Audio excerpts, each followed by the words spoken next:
Um, well, the other panel's not actually going to be a panel. It is a new adventure. I was getting ready to shut down the panel, and then I saw that there's something that needs my attention. So I'm putting. Check out Denizen. You should be. I'm a little concerned myself. Who knows what I'll be getting into. Yeah. As soon as I end this stream, you'll be redirected to the new stream. That's already going, actually.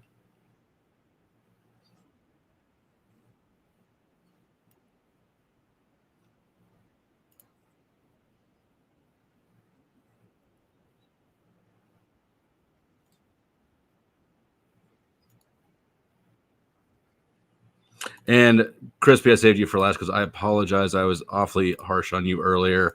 I don't like it when I have to yell at Crispy. Yeah. All right.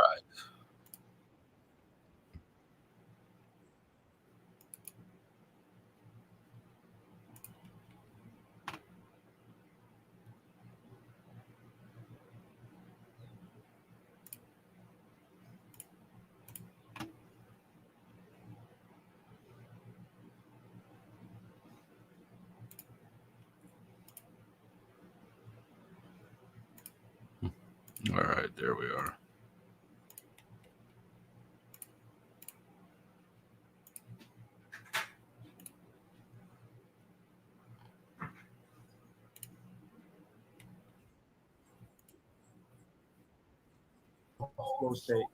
What up, Flo?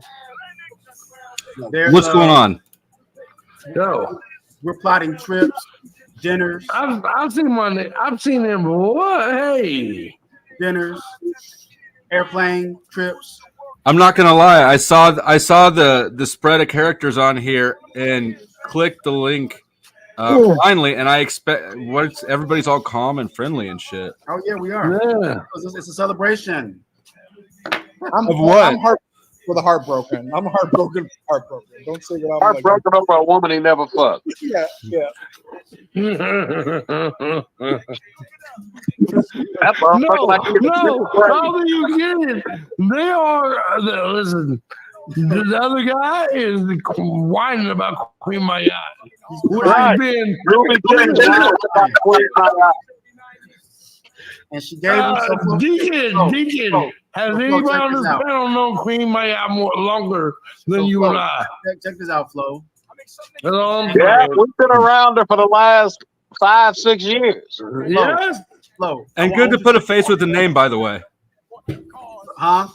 I've never seen you on cam. Good to see a face with the name. Yeah. What's up? Oh yeah, no, he's a good guy. He's good. I've always been on cam. But listen, Flo, the woman gave. Look, I'm gonna show you this, right? Look, I'm gonna show you stupidity at its finest, right? You're gonna put it on full display. So you see that message right there? Yeah. So I'm gonna give you context about that message.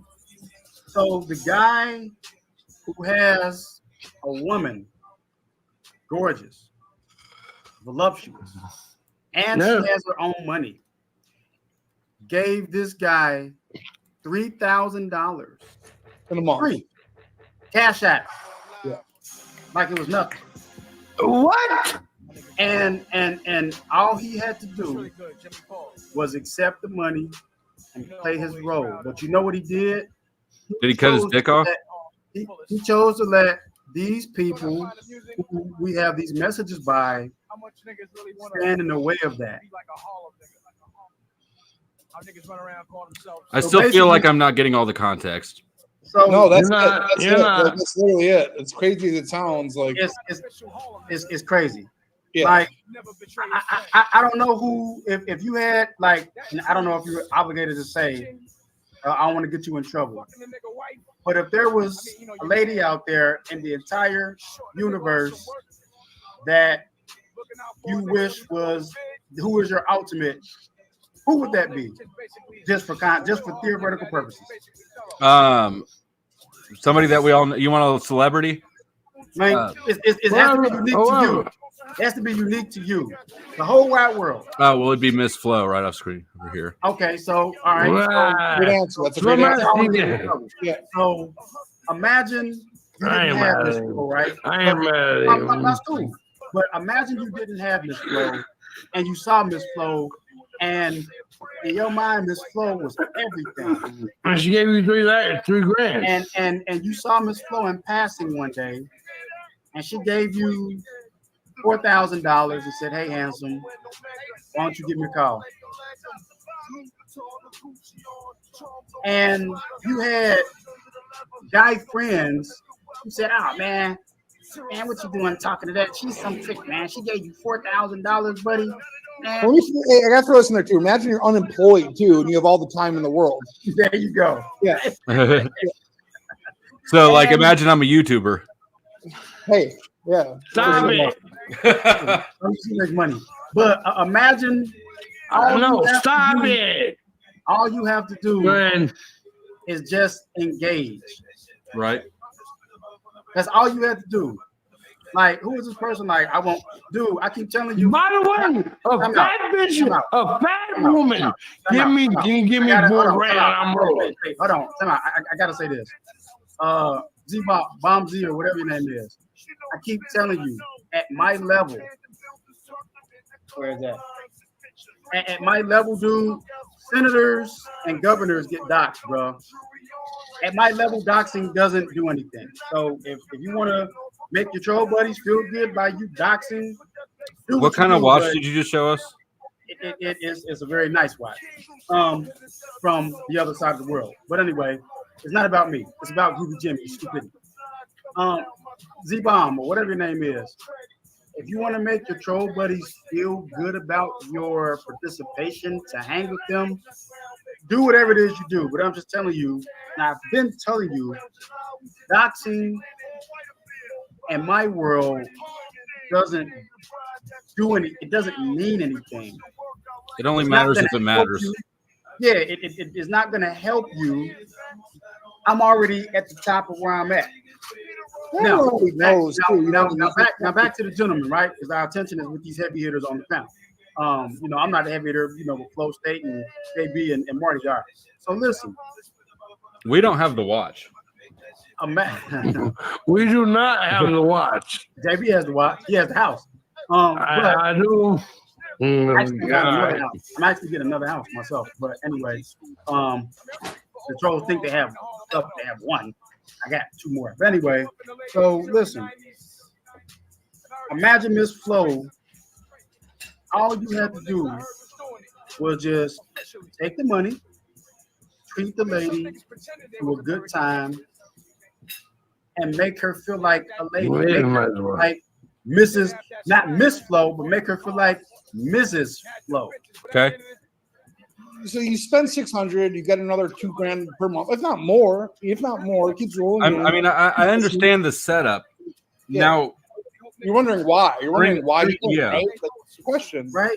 That's what I'm trying to figure out. He's scared. He's scared. So the thing is this. Wait, is this about Miss what's her name? Miss Mayat. Yeah. So is that who he's so scared of? Well, he's scared of all women. I'll put it like this. He's liked me for a long time. I was always very skeptical. I didn't like turn her down. I was just very skeptical. But if it's you're at the top of your game. You got that watch and shit. If it's one thing I know about women, right? Senators is that you don't embarrass them. You don't embarrass them. You like if they feeling you let it ride. Like, okay, cool. She could have been whatever little quirky addition to his groove. He stays less than Houston to New Orleans. I want to say it's maybe less than 10 hours you can drive, probably less. You need a driver's license. Let's get everything in the clear here. But he can get a Greyhound. The Greyhound is like cheap. Yeah. It'd be a good business expense. I think I would be better explain this. I had not been wondering if you would, but now I am. Yeah, he could have went there and kicked it. So he's upset at me because I told him, I said, dude, I'm going to hang out with her and show her a good time. So where does the $3,000 come in, and how do Queen, I get? What I'm trying to figure out is how I can capitalize and salvage some of this $3,000. I'll hit on her for like $100. Wrong Queen, complexion. No, not gonna happen. No, 50. Wrong complexion. And then all he had to do was keep one. if Queen Maya is already not donating $100 to you, you have no chance. All he had to do was keep one or two people off his panel. He couldn't do it. He couldn't do it. And he let them make fun of her. Think about. Go ahead, Marty. My bad. Rose before hose. So Flo, No, I agree. I no. take the cash, I man. like you motherfuckers. Get him. But I support Queen Maya more than all you motherfuckers. listen. The guy didn't have a job. She gave him $3,000, tax free, Yeah, in less than 20 minutes. right. So how do I salvage some of that money though? Here's what I'm trying to do. Like, Queen Maya doesn't like me. Well, like, what's the best bet for Jimmy? Like, send me Jimmy's money, because then he'll get really upset about it. You know what I mean? Like, that's what I'm thinking. You know, like, that's the best bet to get the revenge against them, is give me Jimmy's money to Mangle. That's what I'm gonna try it. You know what I mean? Like, nothing injured, nothing. You know what I'm Yeah, saying? why not? Right. And How old is he? 26. 26.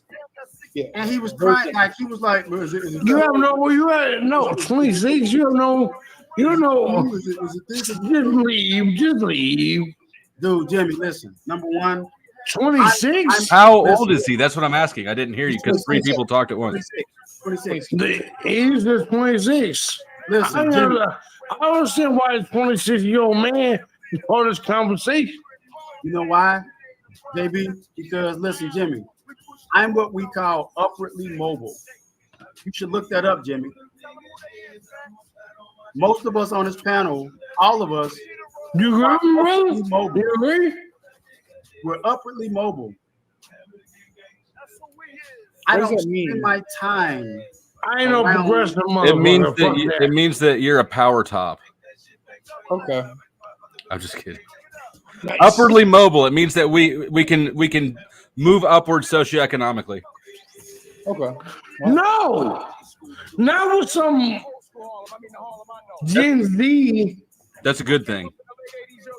No, He's not upwardly mobile.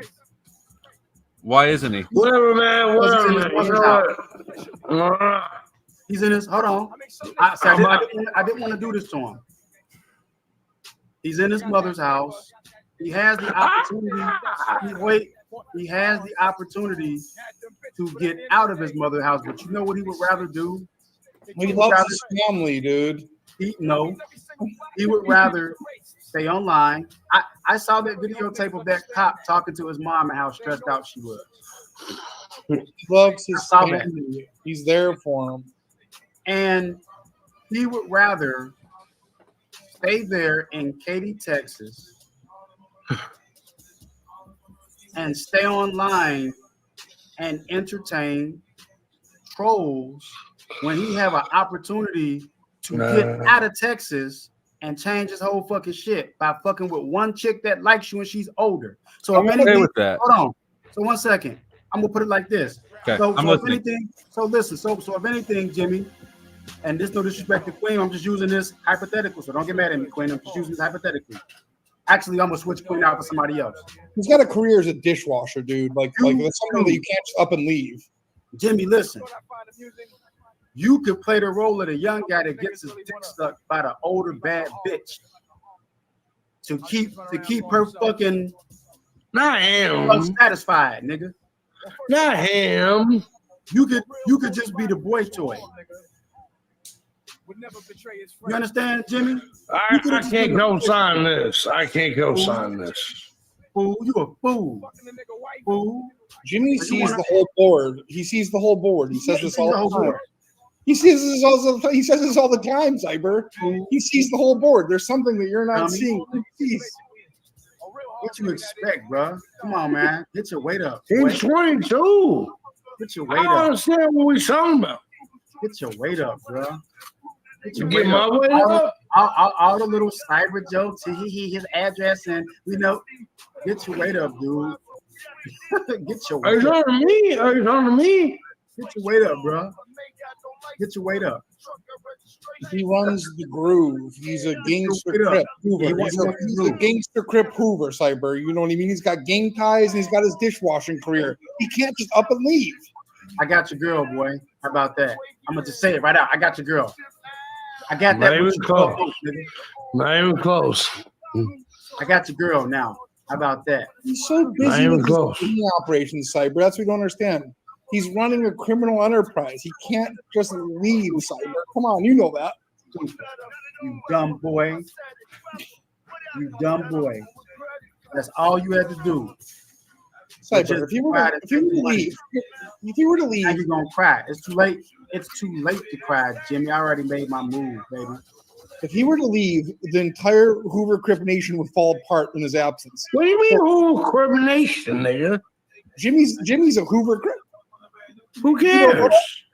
Who cares about a Hoover crib? He's a real gangster. He's a real gangster. You know, he's Man, I don't give a fuck if you're real or fake. Who cares about a Hoover crib gangster? he's very passionate about this, and you know, some people think it's fake. I don't know what to think. No. Listen, I'm from the south side of Chicago. I don't care about anybody that's famous. Look, he might not be a Hoover at all, but he's Okay, I lived in Linwood, California for 3 years. Let me tell you something. You don't understand Linwood neighborhood crib more than me. What I will tell you is that all of them are fake. This is all bullshit. Crip blood is a hood thing. yeah. I've often No, thought that he's not. I have literally disrespected them for years. Well, I'll tell you this: like, he might not even be a Hoover Crip at all. It might just be something that he tells people on the internet. You know, but I'm just evaluating any reason this. So let me help you out. Sure. I have disrespected him for years, given my name, John Gunnar Collins, my address. I've done all this shit. How many Hoover Crips? How many Crips? How many cuz have shown up to blast me? The answer is 0. What's your chicken spot? The south Where's side. my chicken? Yeah, on the south side. Where do you go for chicken? No, I'm from Southside Chicago, 50 homeless. Yeah, that's what I'm saying. Where do you got chicken out there? Roscoe's. Yeah, fair enough. I'm a Harold's guy. I'm a Harold's guy. I'm not a Harold's guy. I'm a Roscoe's guy. Mild, dude. The mild, man. Come on. It's so sweet. So, Dang. what's the scoop on RBR? How's he doing? I took a couple weeks off. Haven't been around the panel verse. We're chilling. He's good. I know he's good. We're arguing now because I guess some niggers are mad at other niggers for being niggers. Huh. It happens sometimes. I'm just being honest. So how does how's RBR feel about you hosting like White Boy Summer up here? Who's doing that? Not me. You. 'Cause This would looks never- like a white boy wasted summer right here, and I can't tell who. I would never. White people should never admit to being a boy. I'm a white boy summer. Nah, nigga, stop. White My man wasted sounds like it's trying too hard. That's fine. We can do that. I don't give a fuck what it sounds like. Well, you do. Where do you go for beef, can I ask? Where do I go? We're not gonna. Where do you go for a beef sandwich? Arthur For Bryant. me, Yeah. Yeah. Just one answer. If you don't get this right, like I gotta call everything in question. Where's he at? Arthur Al. Bryant's. L's, dude. It's L's, man. Man. So yeah, man. So I'm in Georgia. Don't ask me. Fair enough. So that's what's going on. Flo, I had to put this up real quick. What's going on? Since Jimmy wants to cry and complain and I don't know, like he couldn't even focus on his little precious groove. So it's like, dude, why don't you just do this, Jimmy? Here's some advice for you. Why don't you just stick to your pranks that you do and your homeboys and your friends, and just don't do the ladies thing. You're not good at it. It's not good at all. You're not good at it. Jimmy's a pimp. Jimmy's a fucking pimp. Dude. No, you're not good at it. Like at least Yeah, maybe it's you're smooth, dude. At least- Come at on, least- don't hate. Jimmy's a Mac. at least maybe you can live through your troll buddies who are good with the ladies. Jimmy's You always got that. ladies. You can live through the ones who are good with the Man, ladies. stop this fat fuck below me. Huh? What? Jimmy's a ladies man. Yeah. Yeah. You know what I'm saying? So Yeah. it's late, but I had to stay up to do that. I'm actually gonna cut out of here. Man, we just got here. We're just starting White Boy Wasted. No, here's the problem. No, the niggers always do this. The niggers always do this. It's not a surprise. I gotta be on another flight tomorrow. Right. You're going to New Orleans. Well, give me the beat for a second. I'll hold it down. Yeah, right. RBR kill me. No, I'm not gonna be RBR's nicer to me than you are. Yeah. Anyway, it was good hanging out with y'all. And Yeah, pleasure meeting you, boys. And Cyber, and now Super Digger is saying we got Super Marty, Digger. I'm in the background, Marty, because at this point I don't have any other purpose but to let the thread. oh, dude, do whatever you want, man. Like, I'm not invested in this. You know what I'm saying? Yeah. Hold on. I will say this. I will pronounce this. Since I did drop that mega bomb, officially, Scout's honor. I don't care, Cyber. Do whatever you want to do, dude. Do whatever you want. Listen, unless I am requested, at this point, there is no reason for me to be on the Groovy Jimmy panel in any way, shape, or form. Cyber, it doesn't affect me one way or the other, man. I may continue to listen, but at this point, Jimmy, I accomplished everything that I needed to accomplish. I tried to help you. You wouldn't take the help. Queen Mayat throw you the money. You wouldn't take you took the money, but you wasn't thinking long term, and you could have got some and the cake and ice cream too, and you didn't do it. Maybe so Queen Mayat's interested in one of the rest of us. I don't know. I know. She sent me many messages asking me to show her my titties. Oh, he crazy. I will, baby. Listen. No, me and Queen Mayat gets all good. Groovy, I don't have anything else to do with the groove. Good luck trying to get your groove back. Because it's a wrap. He'll be fine. He's very resilient. He always bounces back. You know, he always works. Okay, yes. He does. Like he can't take an L. His whole What do you mean screaming? We ain't done shit. Well, what the fuck? Well, is in? I guess. fine, man. I mean, that's whatever, dude. Like, I don't give a fuck. Nah, I don't give a fuck either. Yeah, I'm just having buddies. But honestly, we all understand. We feel like it's a waste of time, right? I still don't know what was accomplished here. We do shit. So this guy, he's like the ultimate simp. He thinks he's a 5-deuce Hoover crib, but like he's just a faggot that washes dishes. You know, doesn't make any 100%. Let me tell you this. Me and my guy right here has been on the panel a lot of times. I don't think we have. I don't think we ever have. I don't think we ever have. We have. I don't think. Not me and you. But No, me and my guy down here. Okay. Listen, that's what I'm saying. Look, bro, me and him both got shows. Yeah. Me and him both got lives. Yeah. I don't even know why we come on here. I guess it's kind of charity to niggers. I don't know, I'm man. saying. I average like 1,500 live viewers. By the way, I know my boy. Okay, I'm good. You're saying that. I know he's not going to agree with me, but a big portion of this is charity towards. Let me not say niggers. Let me not say the blacks. Yes, just unfortunate souls. Yeah, sure.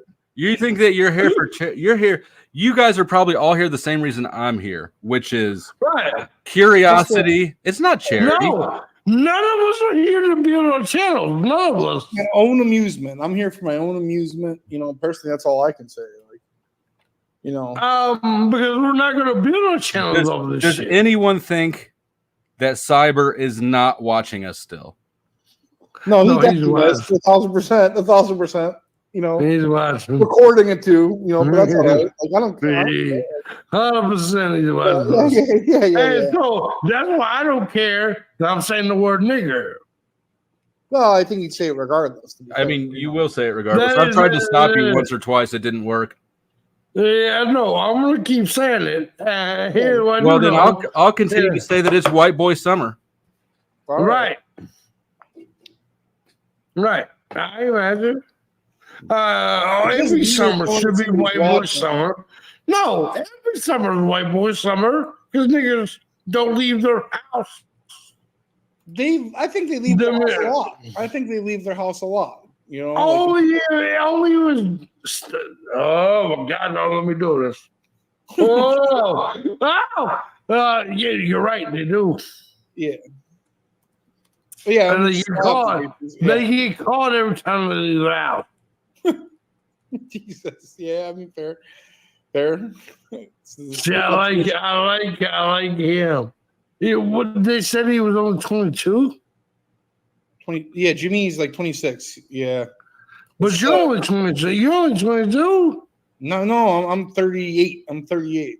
Yeah. I'm the youngest one here. I'm 37. Hey, that's why you're so progressive. That's why you're so progressive. You got a picture of Negroes on your wall behind you. You're the progressive. But no, me and him has been around. Listen, I would just say this. My man down below me, this guy, I actually think he's very hip to the game. I fuck with him every time I see him. But let me just say this. I know he doesn't want to be racist. I've talked to him. He doesn't want to be. Are you talking about me or him? You. Me, okay. Sorry. But I also think that you will have no choice in the end. Well, I mean, allow me to say this. I don't understand how 13% of the nation can make up more than 50% of most severe crimes. That's kind of right to get around, you know. But like, I guess no, you just said it. I'm not the bad guy. It's a tough.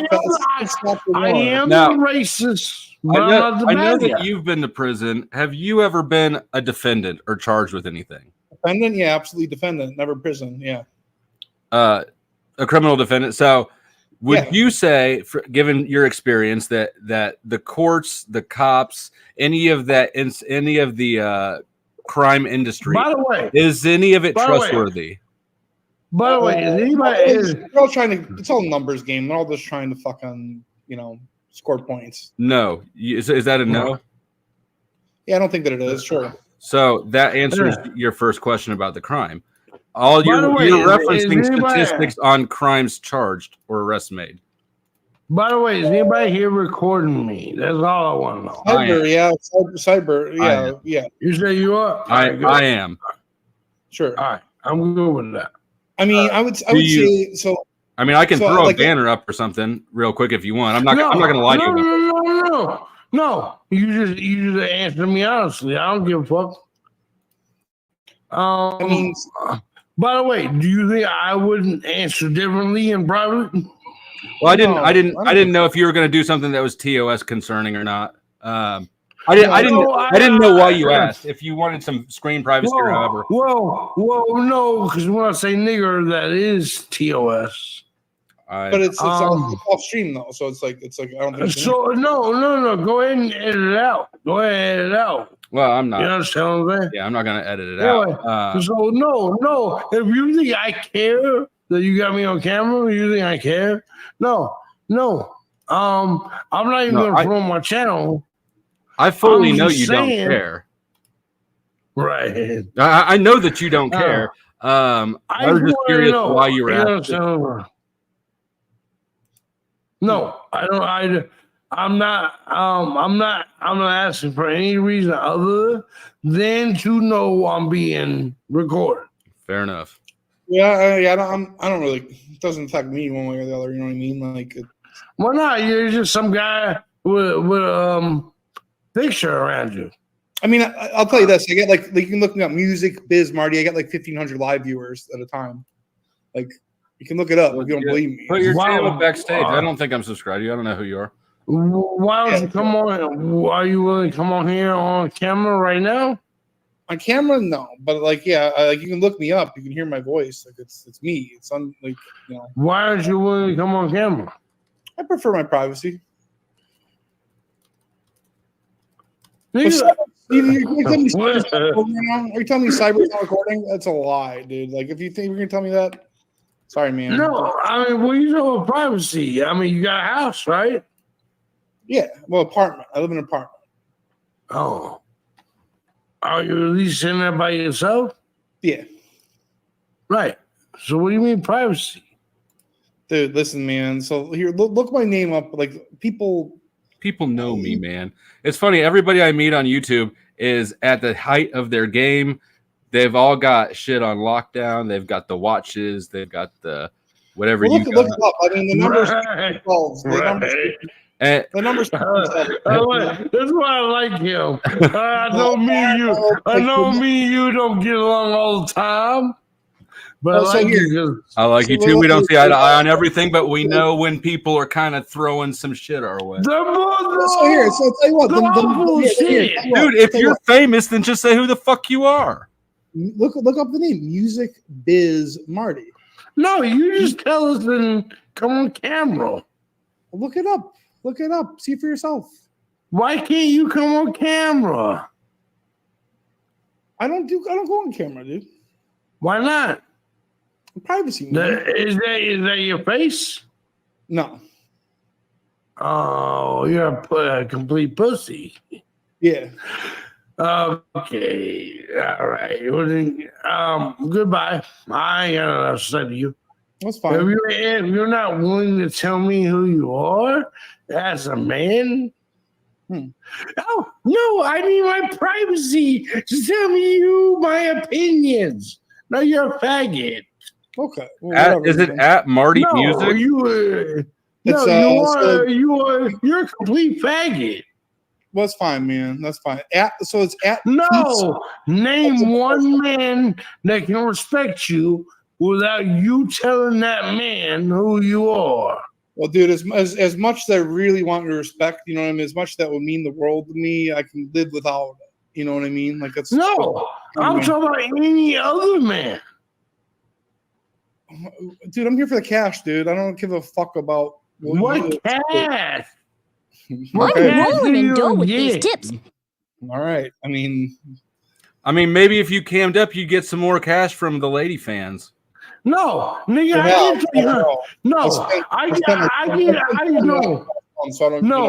make $300 a night. What do you make? More than that, truthfully. Right. But he doesn't. Me or him? He doesn't. I don't. I don't know what he makes. I'm still trying to figure out who the fuck he is. For somebody who's famous, he's awfully hard to find. Here, well, I'll link my channel to you here. All right, thank you. Let me tell you something. Only 5% of Americans make $100 $300 a night. I'm not saying that, $100 I understand national wages. I get that. Right. You don't make that. No, definitely not. Right. Okay. Maybe it's because you don't show people who you are. You're a pussy. Dude, I know what I make. So, like, why am I justifying it to you? Like, I don't give a fuck.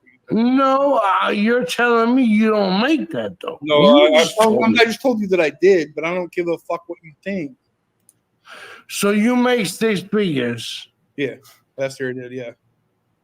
You do? Yeah. On your channel? Yep. I mean, he's got 11,000 subs. I would guess he can. Yeah, I bet he makes. Yeah, look at the numbers per stream. I go through backup to backup to backup to backup. Like, and they don't know who you are. I mean, usually you got a community, and they don't know who you are. What?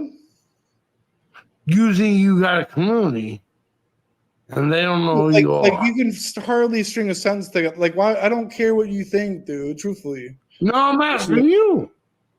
So, like, here, type in music business and see what like. There's a whole fucking system. I'm asking you. You think it's sustainable to have a community? Probably not. But ride till the wheels fall off, man. You know what I mean? I know what I'm making right now. Like, why would I do anything? So why wouldn't you just tell them who you are, though? I have. All right, good. Okay. So what are we talking about here? We're talking about people just being real. Yeah, well, I am being real. Like, what do you want? What do you want me to say? You just say you tell your audience who you are. I mean, I try to maintain my privacy as much as possible. Don't you see how that's sort of a juxtaposition with your channel goal? Assuming you have channel goals, but you're kind of eating at both ends. You're Ouroborosing yourself.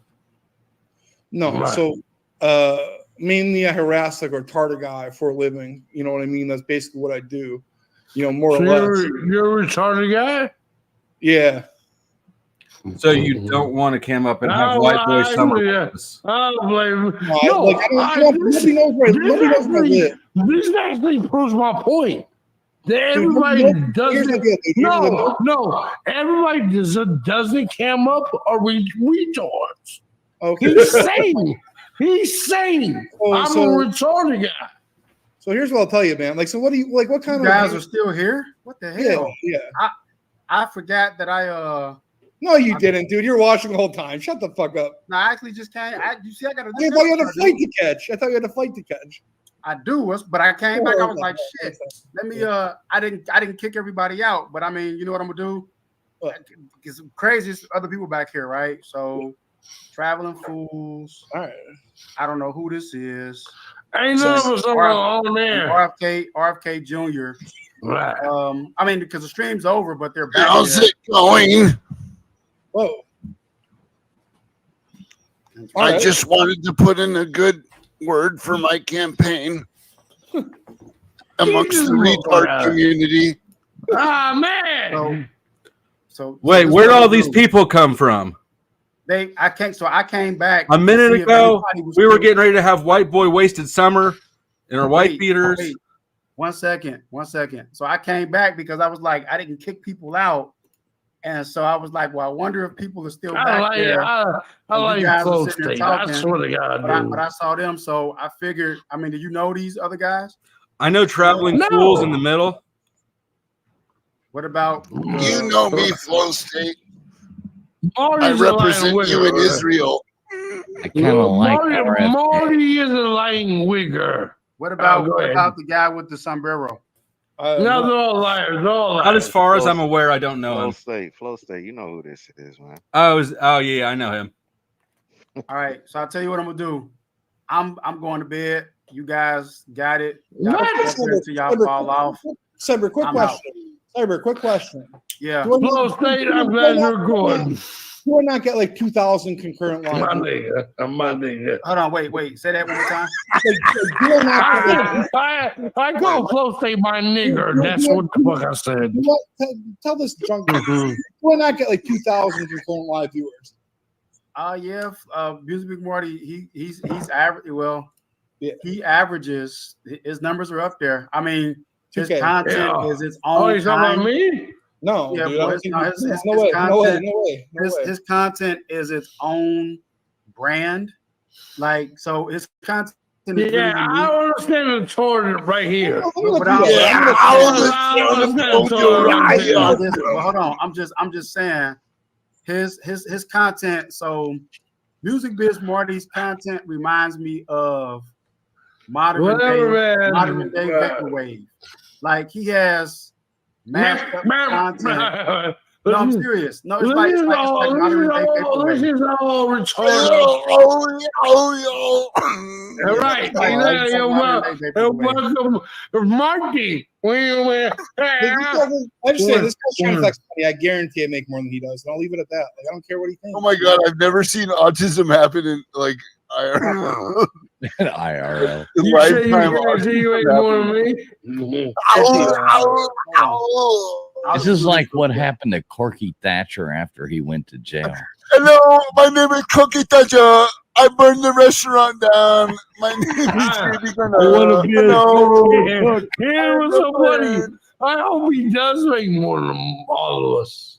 But no, I'll do this. No, I hope he does. I'll just do this real quick before I go. So Music Biz's content is really unique. I can't We're not even even call live it right trolling. now. I can't even really call it trolling. It's just he's got his own style, like the shit that he does. Like Tor style? Like, It's- what are you talking about? So this is Music Biz. Ah, brother. Right? So he's 10K subs. But if I just click on one of his lives, right? If you look at his lives, that kind of tells you, like, I mean, 15K. I go from back. Yeah. All of us would watch retarded motherfucker. 18K.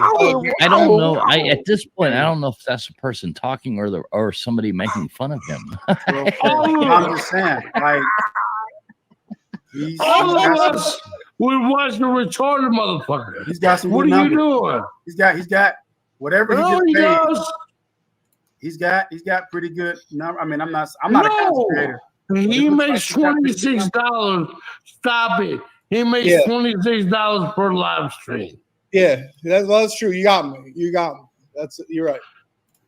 Hey, send some of your 11,000 subs over to me. I'm four. Right. I need 4 more to hit 3,500. What's your channel name? I just put it in the back. All right, I got you. 4 away from 3,500. Since you make so much money, you should send like all the wows over to like his chat. When Flow State hits 3,500, I'm unsubbing. You know what? I can't believe we're doing. You would be that motherfucker. I said in my stream earlier. I said I'm almost there, and I had 4 people unsubscribe immediately. I can't.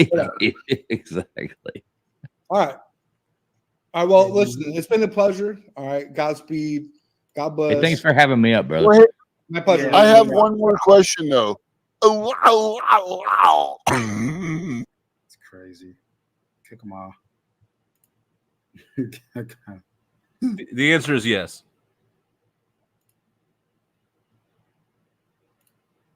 Wait, what happened? I just got kicked. Yeah.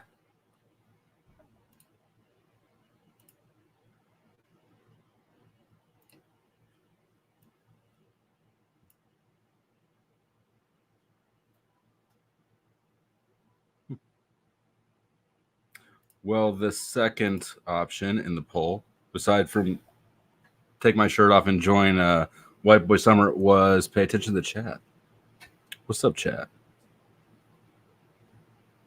And I switched it to members only.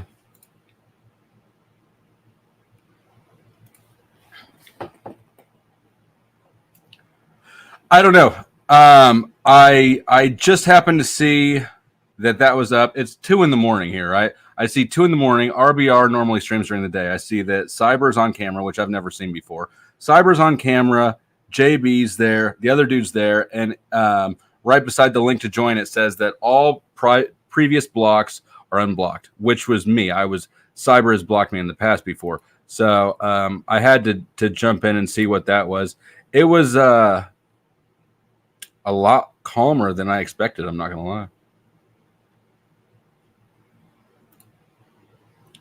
You were gone a long time.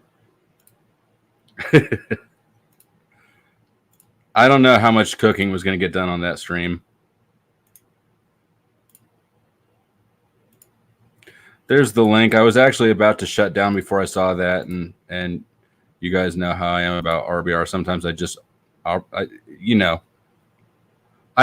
can't leave it up to either Cyber or RBR's goodwill to think that I can restream from there. So I start my streams and then I join, and then we'll see where it goes from there.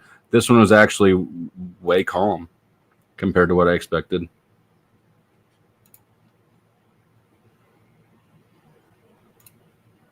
That was nothing. That was very calm.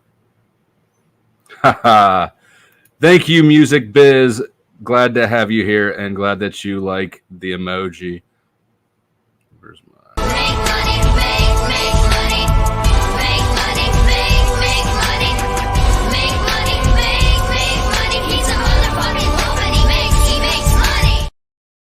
And I did drop his link a little bit ago. It's up there in the chat.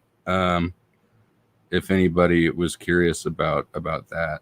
I thought you were I thought that you were full of shit when you said that you had numbers during your stream. I don't know if we've interacted before or not, but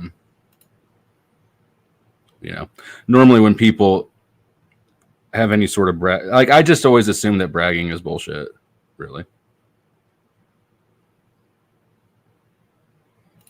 Aside from that, but even for for him, even that's pretty chill. I don't know.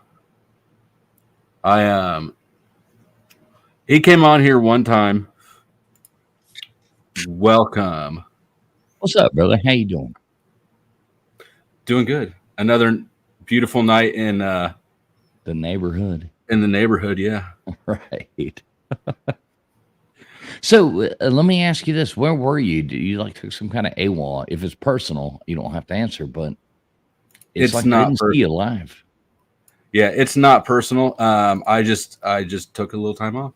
Cool. I do it periodically. Good for you, man. Good for you. And yeah, and you go live a lot. Like I don't go live that often. You know what I mean? So I can understand what it's like for people who go live all the fucking time to be like, God damn, I gotta walk away from this. I'm actually trying to I'm putting a little thought into the right balance because I think I go live too much.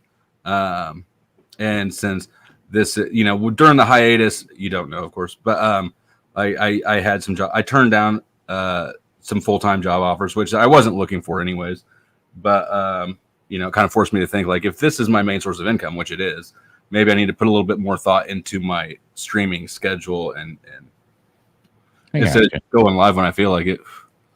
Welcome, Top Feed. That's Snardak von Rickelson, sir. What's that?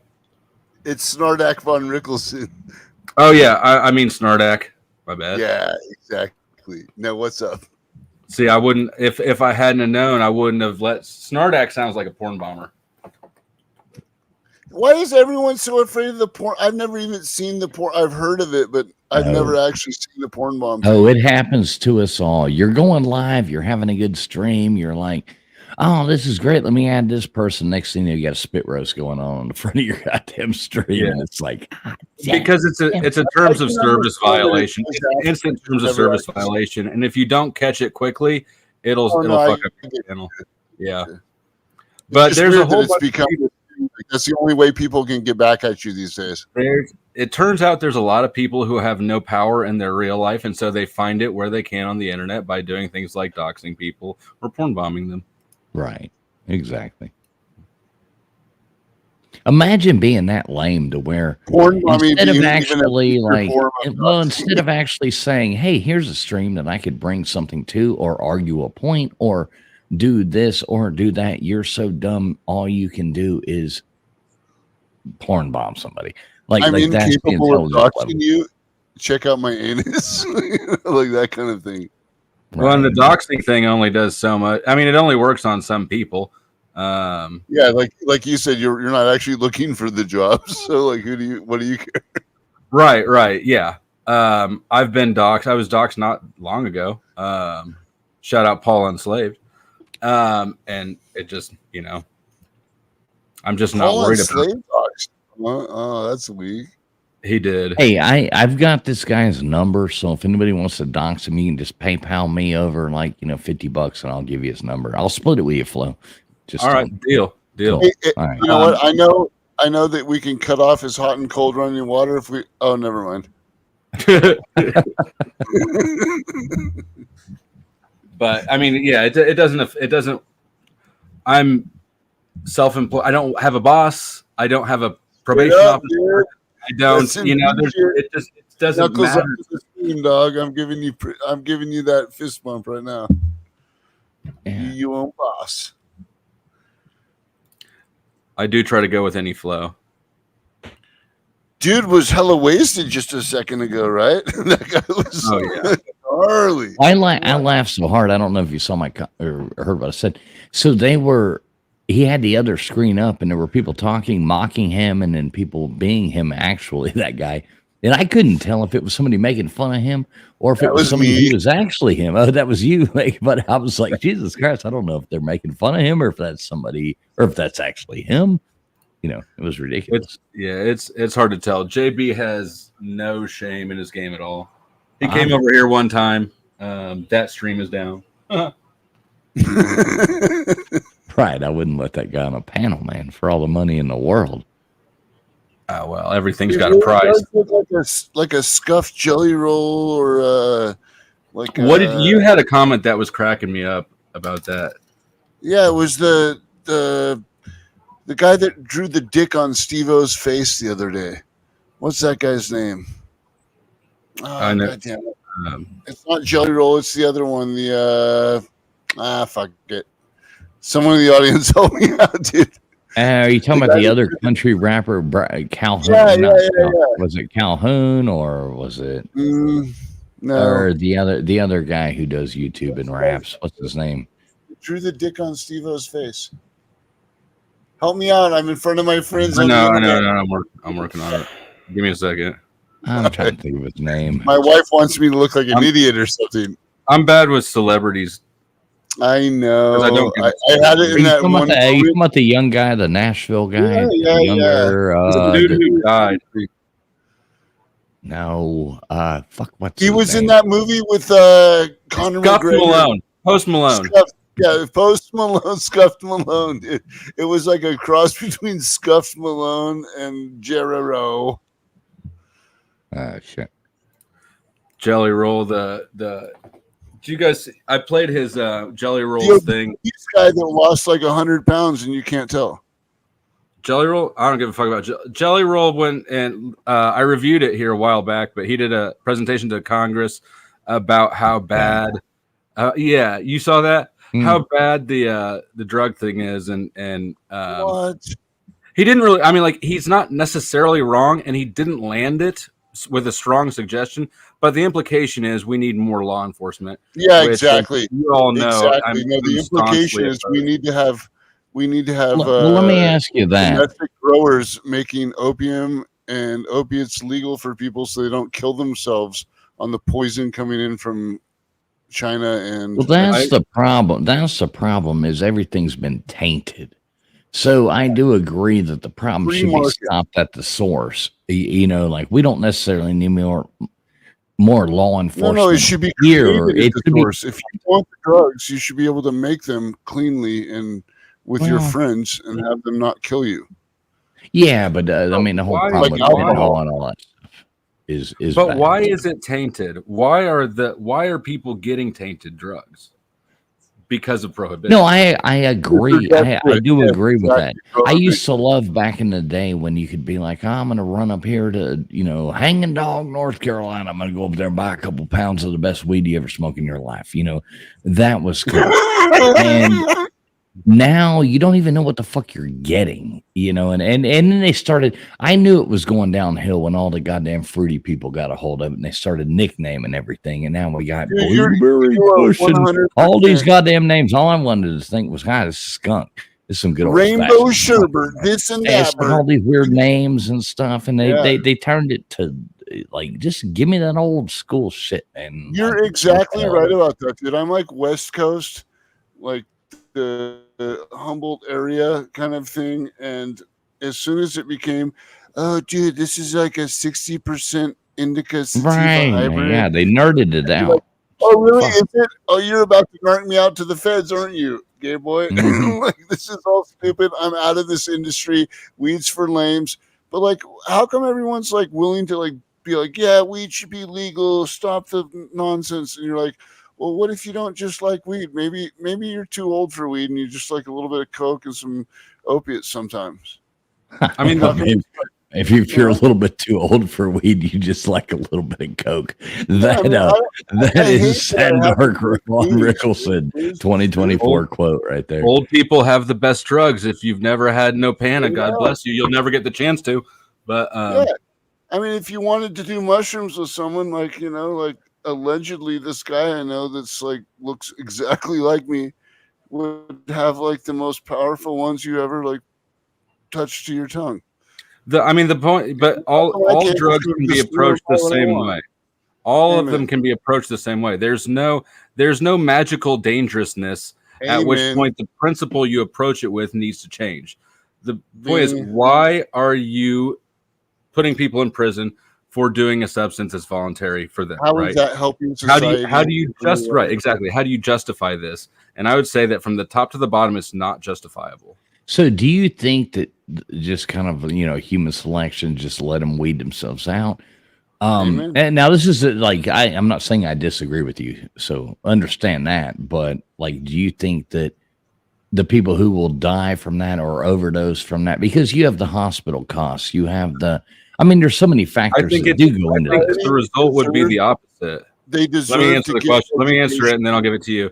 I think the result would be the opposite. I think that you would have less people getting weeded out because you're buying the stuff that you know that you're buying if it's legal, and you don't have the issues of people overdosing on accident because they went to the same guy, but the shit was different. I think you would actually have. It wouldn't be the same guy. It would be a. Can I be a little bit hypocritical here? Which would be, as much as I'm against licenses and all that, I would say, you know, when you're 18 and you don't sign up for selective services, because that's also like really horrible. But like, there should be a thing where it's like, you know what you're getting into, right? Because I think a big problem is people don't know how addiction, for instance, opiates, they don't know how that actually goes down. You're like, what? I've been doing it for like a month. You're like, have you been doing it for a month, or did you do it a couple of times every week here and there? And then because by month 3, you might act, and then once it hits, you're like, uh-oh. And what you need is a vet, and they're all, no, here's how it goes down. And then like, here's the things, and you're going to shit bricks. You're going to, you're going to have rough times. It's not going to be that great. So there's all these reasons why not to do it. But if you are going to do it, at least be like above board about it. Don't feel shame about it, and stick with it. When you watch Big Pharma jump in, and you have like, when you have like heroin. Wait. Here's an important point. When you watch, like, it's all a money thing, so they would have to legalize everything at this point. When you watch Big Pharma jump in and they say, all right, all these people are addicted to heroin, so we're going to put you on the methadone program. So now Big Pharma's making the money off of heroin addicts by giving them synthetic heroin. And then they just end up shooting that shit up anyways, because they're getting it for free at that point. And I mean, the whole game is like, but that's not helping, because synthetic heroin in your example there, methadone, it takes like 6 times longer to get off of that. Because it's a slow that's what I'm saying. That's my point. And now you're giving the money to Big Pharma. It's all about the money. My sister's on methadone. She's been on methadone for like 20 years. I don't know, but like, if she ever wanted to get off it, I'd be like, yeah, you need to get on some like oxycodone, morphine. Hey, you got to you got to take oxycodone to get off the methadone thing for a month until you're addicted to oxycodone. Then you can kick it for like a week. But methadone takes like 3 months to kick, and hardly anyone ever kicks. Of course. You're substituting out a lesser addiction for a worse one. You just don't have the same euphoria. Right, but that just proves it's all about and it's not even enjoyable. What's wrong if someone enjoys getting high? Like, that's the part I don't get. Like, why is it so bad if people? I like, agree. You know? Well, see, you agree with that to an extent. Oh, it's heroin, so it's except bad. for We the have to like fact go of down on people. the personal. There is the whole thing of the personal pain, and maybe that's selfish that can cause somebody. There's also the thing about people getting in, wrecks or causing this, and now they're going to hospitals with no insurance, and that's costing other people money. Yeah, but that's an actual I'm crime. not That's saying that I not don't. Well, that makes our insurance goes up. That makes our tax dollars go up. We already got why enough would it make your illegals insurance go up? doing it. That's what I mean. It's Well, like, in that's reality, the more unpaid bills make your insurance go up. Here's my thing is like with the fentanyl, no self-respecting junkie will ever OD if they can go to the store and for like the price of a pack of smokes, go buy enough opioids to get themselves high for the day. I agree with that. I agree with that. And they won't go out and drive. It'll be like, at worst, it'll be like a guy, just like a drunk guy, where he's like, man, I didn't want to drive, but my girlfriend, and she started fighting, and I just tried to get the car home, and fuck, and they get a DUI, and it sucks. But like, for the most part, people try not to drive while they're fucked up. Like people try to, other than that, it's like. But hold on, you're saying too many things at once without taking a breath. You went right past it. The important thing is that nobody would over D if they could just satisfy their addiction. That I think is massive. And not nobody, but the overdoses would be dramatically lower. Yeah, but now relate that to society. How many more people? How many more people would be addicted to this thing if it was legal? Than when we did the. I know. I agree. Trust me. I know all about that. Yeah. But how many more people would be? And I'm not some fucking prude. I'm just having a conversation. No, I'm not. And I'm not arguing for the other point either. Yeah, I'm not arguing for the other point either. I've always been like, you do what you. I'm always about self responsibility. You should be responsible for your own actions and the own things that you do. You should own them, and that's my attitude. Yeah. But so I do agree with. I mean, it's absolutely ridiculous that pot is illegal in so many places. It's absolutely ridiculous that if somebody wants to do cocaine, wouldn't it be smarter if they knew they were doing actual cocaine? Let me ask you guys a question then, because you started off with something that I want, and then went on past it too. Do you think there would be more addiction if drugs were legal? Well, that's what I'm not sure of. I mean, I know if I could run to the dollar store down the road and grab a damn dime bag of fucking some good old blow right now, I mean, that would happen one night. Exactly. You know what I mean? If I could go get my 1 gram of pure cocaine per month, that sounds about right for me. Nobody's ever done a gram a month. Exactly. But so what does that do to society? It sounds like you think maybe there would be more addiction. Well, I would think if it was that much more easily. I mean, if something's illegal, it does keep people from doing it. Yeah, a lot of people. Yes, it does. You can't say a lot of people are not going to ride down the road with something in their car. Statistically, drug use has gone up during the war on drugs. So, well, okay, but that's overall the war on drugs. It has never been legal, so statistically, you can't argue that conversation because statistically, it wasn't legal even during the war on drugs. You know what I mean? So you can't argue those two facts together and say you can look at substance abuse rates. Legal. You've never had. You can look at substance abuse rates during the 40 years. Absolutely, but you can't compare it to it being legal. Well, okay, you can back in before. You see what I'm saying? You can't compare it because there is no statistic where it's legal, so we don't know what'll happen. You'd have to look for comparables, we don't know. We don't know what'll happen, and so it's all places where it has been legal, and like straight up, no one does it. And sometimes it might be a religious preclusion or whatever, but like, there's ways to compare it. And I'm not saying you're not. No, it's never been legal. You can't compare what possibly would happen. Drug prohibition to alcohol prohibition perfectly. The mechanics work the same. The only difference is the substance.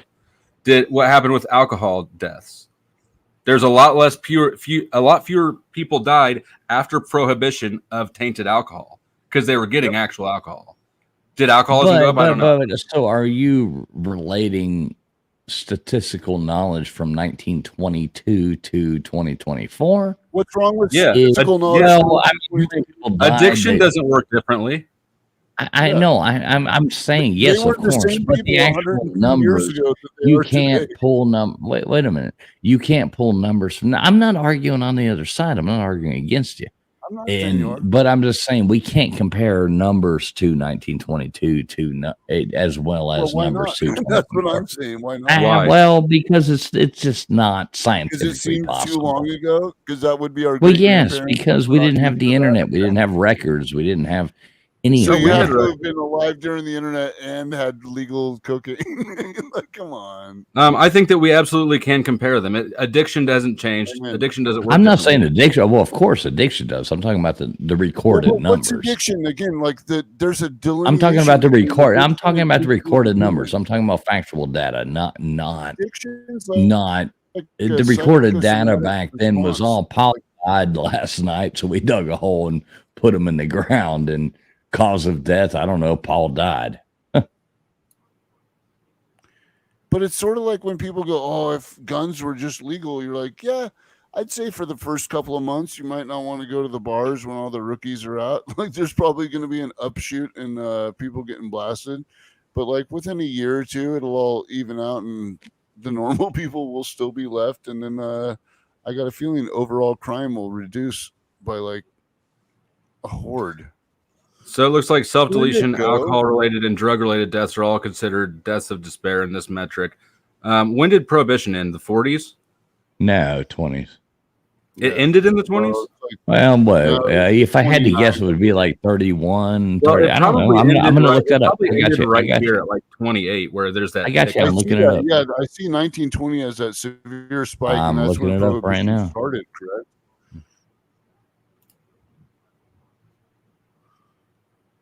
But look overall at how even that is. Like 1933. It went from January. People just All right, act all like right, hang people on. no matter what the I'll laws say. give you the facts right here. I'm curious too, so so Prohibition started on January 17th, 1920, and ended on December 5th, 1933.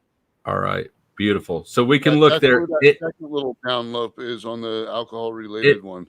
It ended. It began at the very lowest point in alcohol-related deaths, and then it upticked and it kind of peaked, and then 33 is when it ended. Yep. That last peak right there. When it ended, there's a small dip, and then it just sort of stabilized, right?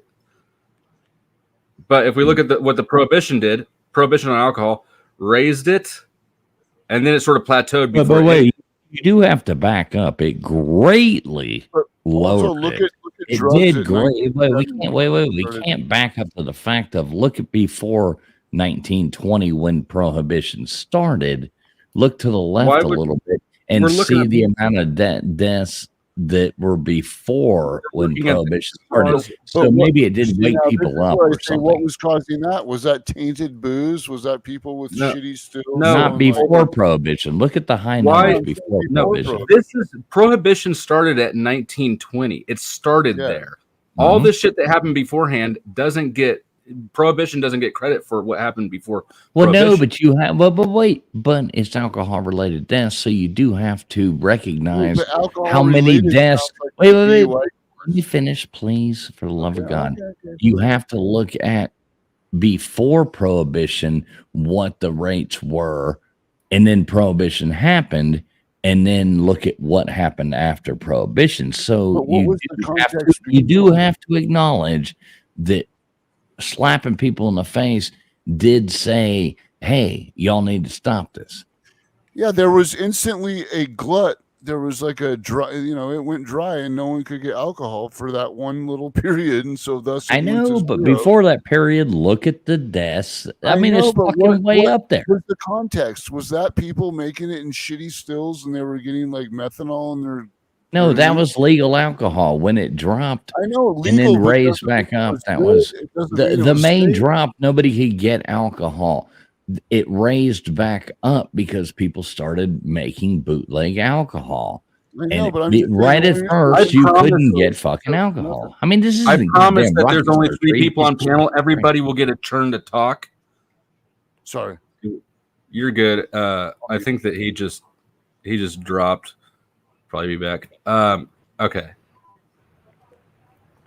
Now. No, I was just saying that, like, when you like look at the context of 1900 to 1920, we don't know exactly what was happening then or how quality stuff was. You know, like he was saying, you can't compare legalization in 1920 to what we have now. You're like, well, I mean, you can compare it, but you might have to have some caveats.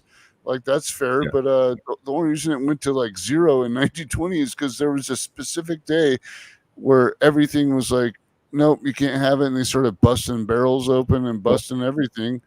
And yeah, I mean, for like a couple these are weeks, no one got. These are 10-year segments here, though. So there's a big decline starting in the last 5 years before Prohibition. And then when Prohibition started, right there on 1920, all it did was increase from there. And I don't even know where this graph comes from. Oh, I just found it. I just Google image search. I believe it. I'm not saying I actually like, but I'm just saying the exact quality, quantitative, whatever of it. It's like, but it does make sense historically, and there was like a whole temperance movement going along with it, and husbands going, correct. There's all that shit, but all we're doing to assess whether Prohibition is effective is looking at the period from 20 to 33, and we can use that as a perfect proxy for any substance prohibition. In my mind, I agree. Oh, well, actually, you could probably just put price and also of like stuff like, I don't know, what was the price of cocaine prior to, it's like as soon as the war on drugs comes in, and actually like prior to that, I guess it was like what 1928. The war on drugs started in 80. Well, 70, I thought, with Nixon. I think that nationally it was announced under Nixon, so late 70s. Yeah. But like, I think 1928 is when like you could no longer just buy cocaine at the drugstore, and it's like, well, what was the cost of it? And when you watch the price rise, it's almost like you can equate the exact same graphs to like the, whenever the government gets, I mean, I can't believe we're probably don't even need to argue this between ourselves, but whenever the government gets involved and starts monkeying around with the free market, it creates distortions, and it creates incentives to do things that are counter to it, so thus like the price is worth way more, so then everyone's it gets all out of wonk, and then people try to blame it on all these externalities when the real problem is having a daddy govern your life when you're an adult. Well, and my point has always been an economic one, which is that with prohibition, you create demand for the supply, right? You create the profit margin that funnels that fuel supply. Like you can look at, I use gangster rap as the example. Look at gangster rap. All it is a marketing venue for things that are marked up. You've got fashion labels, you've got jewelry, you've got drugs, you got pharmaceuticals, right? All these things with massive inflated profit margins. It's just the marketing venue. If there was no prohibition, then drugs turn back into being just cheap substances, right? None of them are expensive to produce absent prohibition. Hey, sorry about dropping out. I didn't do that on purpose. I don't know what happened. The internet glitched. No, we got you. But we do have to realize, if we look at this chart, that you do see like the different, and I'm not, I mean, Jesus Christ, you know me, don't take my beer away from me. I love my beer. I love my alcohol. I'm not saying, but looking at this chart logically, you can look at the higher rates of everything, and then prohibition happened. So just, I mean, look at 1920. Look how everything drops from 1920. Okay. Look at all the charts to the left of that. No. And realize everything drops to 1920. Well, no, that's what I'm saying. That's when prohibition happened. That's right. The end of the decline is the beginning of prohibition. You know what I'd like to see also is the economic So numbers at that it exact dropped time. deaths. It dropped deaths down to basically nothing, and then it gradually has gone back up. And we are like, if you look at alcohol related, we're right back to at 2020, almost as high as we were before prohibition. Yeah, you're reading it wrong. No, I'm not. Yes, you are. You're saying look how much it dropped it. No, prohibition starts at 20. Prohibition didn't do any of the shit before it. We don't know what caused all that. Well, I know, but you look at you look at alcohol related deaths before prohibition. We're way up. We're way up here. Prohibition. I don't understand why this is hard to figure. You know what? I'm going to drop myself off stage for a second. You two figure out how you're going to proceed so that you can, so that everybody. Oh, we annoyed him to death. Well, shit, I don't want to come on here and annoy nobody. I'm just saying you have to look at. I'm not saying you are, but like, where is your chart? I don't know. The chart's not there anymore. No, he's a big deal streamer. Figure out how you're going to speak together. You two keep talking over each other. Once you guys have figured that out, then I'll come back up. Hey, don't talk to me like a fucking child. All right, fair enough. Yeah, don't talk to him like a child. that was a fair response. But look, prohibition doesn't get credit for the stuff that happened before them. To determine whether or not prohibition was successful, we only need to look at 20 to 33. And in that period, alcohol deaths went up. Amen. That's fact. I mean, all I was saying is that prior to 1920, they were as low as they've ever been. They were going down. They were precipitously dropping off, and it was only after prohibition that they started to climb again. Yeah. TF, agree or disagree? I totally disagree. But well, how could we give prohibition credit for something that happened before? I'm not giving it credit. That's what I'm saying. I'm not. I'm just looking at a chart. I'm realizing that.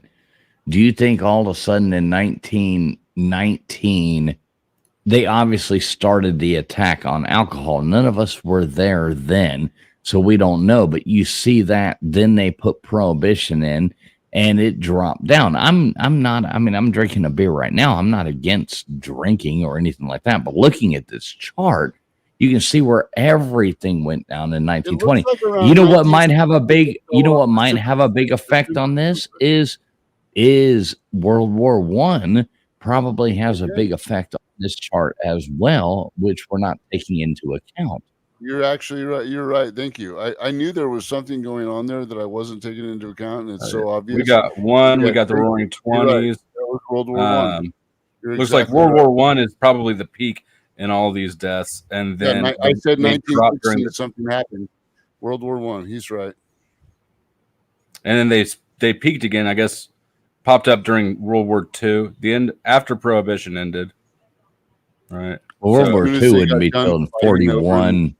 And you see, okay, so look at this. You see it drop again, 1940, right there it drops. That's World War I or World War II hitting this chart.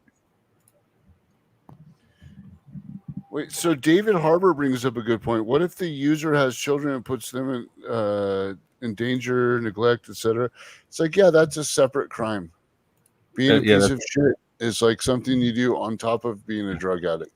Or that questioning could be used for cars, for skateboards, for walking outside, for fucking how many people get injured with toilet seats, right? Like you have to draw the line at maybe. If you commit another crime while you're doing something that's probably not helping you, the crime itself is what the problem is. It's like, exactly. I was spray painting and I got a little dizzy and fell off a ladder. It's like, well, if you got dizzy and like started beating, neighborhood children with a baseball bat, it's more of the beating the neighborhood children with the bat that we're concerned about. Sorry if you got a little dizzy. 1000% agree. And where to go? Mavid asked a question that I don't know where it was leading, but it seems relevant. How does dopamine get replenished? I think this is probably going into the causes of addiction, which I've got other thoughts on. But just before we move all the way there, I think that I'm at least satisfied we can look at historical prohibitions and say they didn't work, and we can look at present prohibitions and say it's not working, and we can look at and I know that I think I'm the only econ nerd here, but I was an if you econ look major. you what? I was an econ major. No shit. Right on. Okay. So we can look at the economic model and say 100,000% all that prohibition does is pump up the profit margin of what's otherwise a cheap product to produce. Otherwise, you wouldn't be able to get it at all. You know what I mean? It's like, and I'm glad to look at that chart and realize that. I'm glad to look at that chart and realize that we can see those spikes, going down. And like I said, when I was going into this, it's not an argument because I'm going into it just with you talking about a topic. Those declines came during world wars. So you see that right there. It just so happens to be that those were coming after the fact. You know what I mean? Like we can see that looking at those charts that those were during. I already gave you the win for that one, by the way. I was like, oh yeah, I was totally overlooking the. I don't know something. I think that like we all World agree War that I. the major movement is not due to the law. There's other things going on. Right. I don't believe that we should be handing out free needles to drug users and making drug use. I don't think that that's the smart idea. I don't know what the smart idea is. I mean, this is a personal conversation to me. And I don't know what the great idea is, but I do love the topic of it and speaking openly about it. Well, You know what I mean? Yeah. Does it ever like register where you're like, I don't know what the idea is? Maybe because like we've all been like trained to, worship cops and bootlick, but like the idea is like, well, wait, would I actually hassle someone if I saw him like, chasing the dragon with a little bit of heroin and some foil? Would I actually like call the cops on him and try to get him put in jail? No, I wouldn't do that. Like, well, then why should we do it as a nation? Like, they're either having a good time or they're having a rough time. But either way, as long as that's all they're up to, like that, absent of some actual crime, corpus delicti, show me the victim. If there's a victim, all right, yeah, you can't be a piece of shit and victimize people. But if you're a piece of shit, which alcoholics, myself included, are the worst kind, really. It's like it's weird though that the law. In fact, it's amazing that they didn't continue with the abolition of alcohol because it's so stark that you can see how shitty people are. I mean, all the time, like. Cops pull some guy over. Not that I'm into cops pulling people over, but some guy's stumbling around, driving his car like shit. And you can just see what a piece of shit he is. And you're like, you shouldn't be driving, dude. What are you doing? But we can see that. But the crime is that he's driving around while he's fucked up. Not that he's fucked up. And being fucked up on booze is totally legal. So what's the difference between being fucked up on anything else? Like, why is that the thing? Why is it what type of fucked up you are? Is where we draw the line, like, oh, because the name taxation. Is taxation is the answer. Taxation is the answer. Yeah, but tax is theft. So how does that work? Well, I agree with you there, but it's all about if they no wait. Let me finish. Let me finish. That's all I got to say. The government's only going to make things legal that they can make money off of. That's why they're taking you off of heroin and putting you on the methadone because that's a tax drug, and I mean it makes total sense. I know, but why is it necessary for the government to extort us in order for? It's not, but it's the world we live in. I know, but morality is morality. Like there is a certain point where we check the government. Like, I mean, granted, it's getting worse, but if they like take a hatchet to some guy's head on the sidewalk and they go, it was a Tuesday and you're not allowed to walk on the sidewalk on a Tuesday, we go, hey, that's not right. And we all like throw a fit, or they shoot the dogs enough times. Theoretically, there is one, and you're kind of preaching to the choir on loop mode now. None of us think that is you're good. None of us think it's morally right, though, right? We all agree with that. Right. I think I guess I'm trying to take away the I think a lot of people, in fact, I know for a fact that a lot of people like are just so embarrassed. Like if they have a beer, they're like, oh, no big deal.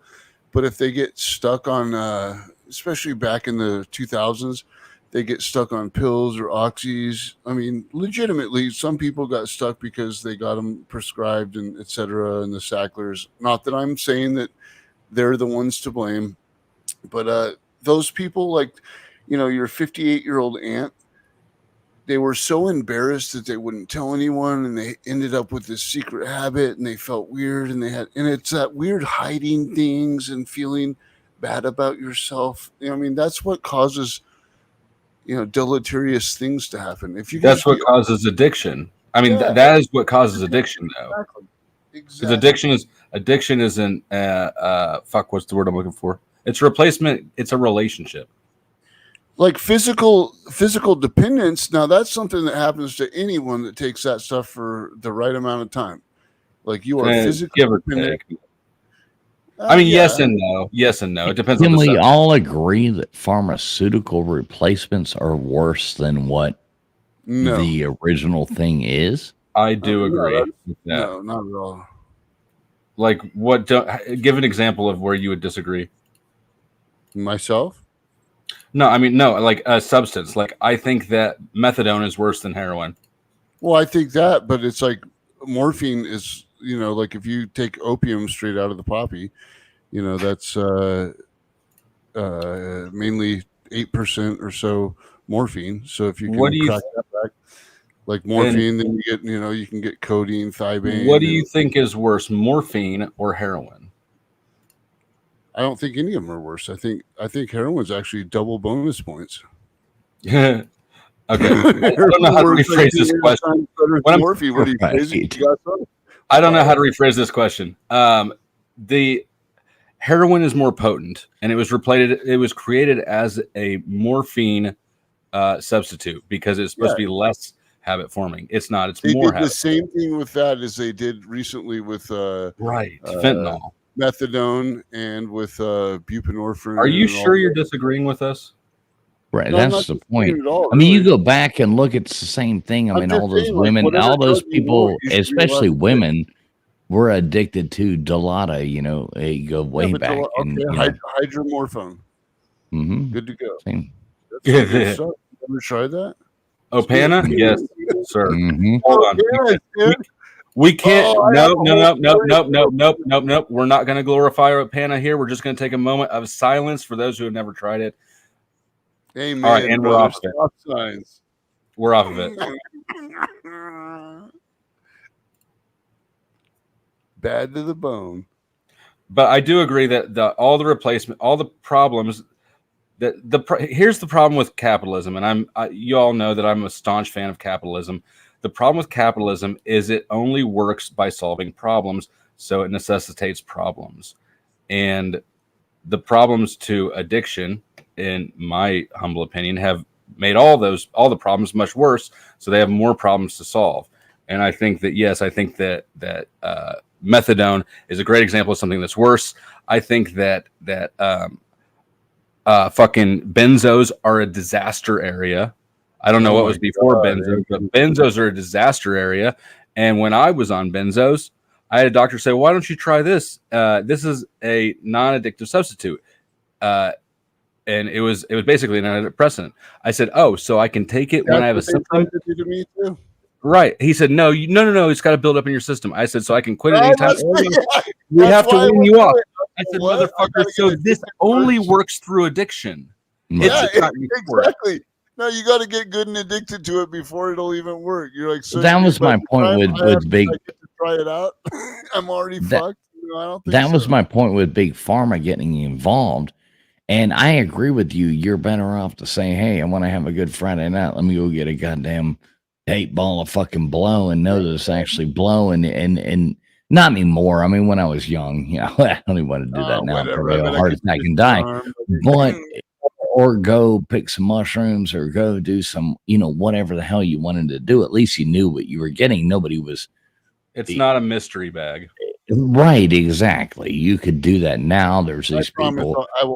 So I do agree. I do agree that it being in this weird world that we could put this in, I do agree that it being like, hey, I can walk to I can go to the nice store and get the good shit, or I can go to Dollar General and get the shitty shit that, you know, isn't as potent, you know, like the knockoff. And that would be safer because it would all be cleared as safe. And if it was wrong, there would be so much legal paperwork and a bond, a surety bond, that there's no way they could sell, just like any, you go to the pharmacy and you don't even think twice about it. You're like, whatever they said they were going to give me, that's what I get. I don't like it. I don't like to go to the pharmacy. I don't like to either, but some people get, antibiotics, a dog bite or something. You get the thing. You never think some like people get hyped up. I hope this is what they say it is. No, because there's so much legalese and paperwork that when they say that they're going to sell you something, they sell it to you, and that's all it takes. No, you don't even need all that shit. You just need normal quality control and product quality regulations in place. I'm with you on that. I'm not disagreeing. I agree with you on that too. Same type of what I'm saying is the same type of like carefree spirit of when I go to the store and I buy a beer. I'm not like, oh, I hope this doesn't have like fentanyl in it. Yeah, it's like, no, it's a beer. I know, and but we've never. It's going to be such a lawsuit that it's cost prohibitive for them to do this to people. But this has never been tested on. I mean, I guess it can. I mean, can we look at like, Netherlands or something like that? With the tourist population and everything, I don't know it would actually be the stats, but we've never seen that implemented. I did 12 years of opiates, dude. And it was lame to get off them, but I had to because of the hysteria and the way they made it weird. But like, honestly, it was like kind of the best 12 years of my life. Like I have a hard time like being like, oh, this was terrible, guys. And like, no, just like handle your shit. I've got nothing against having fun. I mean, I remember dropping down. I have fucking a terrible back and spine and all that, but I'm just saying, like, I also enjoyed doing my medication. It's like I'm not gonna lie about it. So I mean, I'm no prude. I did my share of crazy shit when I was young. And it's crazy that a lot of people would throw me in prison if I didn't say, oh, my back hurt while I was doing it. You know what I mean? Right. Like who gives someone the right to put me in a cage because I get down a little bit different than other people? I don't know the answer to all of it, but it's an interesting topic. I mean, I don't know the answer. We haven't seen the effect on society that it will have if, on either. Well, we know what it is now, but we don't know what the effect on society will be if we introduce that free thing into society. So we don't know what'll happen. But people out my entire life, I think I'm a good dude. And like, granted, that's an easy thing for everyone to say, but you kind of know if you're a decent guy or a piece of shit. Like, I don't steal or do any of that stuff. So it's like, I mean, what's the difference? I don't steal, but I'm a piece of shit. Yeah, like, no, I'm a piece of shit only in that I could obviously be doing better. I'm not gonna like pretend that like I'm at my peak or something, but it's like, no, I like I said, alcohol's worse, but that's what I'm left with at this point, and I'm just not one of those guys that likes sobriety. I don't know. Like, why is it so weird to admit you're like, sobriety is like just not my thing? What, I'm supposed to feel bad and have Jordan Peterson lecture me for a couple of decades? Because in sobriety is determined a problem, and I'm going to reserve my thought on that, on whether or not it's a problem. I'm okay with being judged right now. If you have I just need to sort through it more. I need to sort through it more myself, I guess. I'm not entirely sure. But in sobriety, even a suggestion that I'm like totally off on. Like, I'm willing to listen. I'm not saying like I have right. the answer. And no, but listen to this. I'm not I'm withholding my opinion because I'm not sure of my opinion, not because I'm worried about offending you. Yeah. Okay. The only reason I pressed is because I thought perhaps you might have had a couple of good phrases or something that you were holding back on. No. I got no shade at all, and I think I applaud your honesty or openness. Thank you, dude. That's all I'm going for is like, because I've had a different experience. Like where, I think as time goes on, it's like, I mean, what the fuck's the difference if your like 58-year-old aunt who has a busted back has like been addicted to OxyContin or oxycodone for the last like 15 years? It's like, whatever. It's my aunt. She's having a good time. As long as she can get her stuff and the pharmacy isn't being dicks about it, she seems about the same. And like, as long as she's enjoying life and I can give her love and stuff, no big deal. Like, it's way less bad than your alcoholic uncle, which is what I've turned into, kind of. I would say that it's not our business. Yeah. And you know what else? You know when you're doing wrong. You know it. I'm getting too much money. Thank you, Snardock. I'll see you in 5 if you're still back there. And thank you. Let me explain something to you for supporting the channel.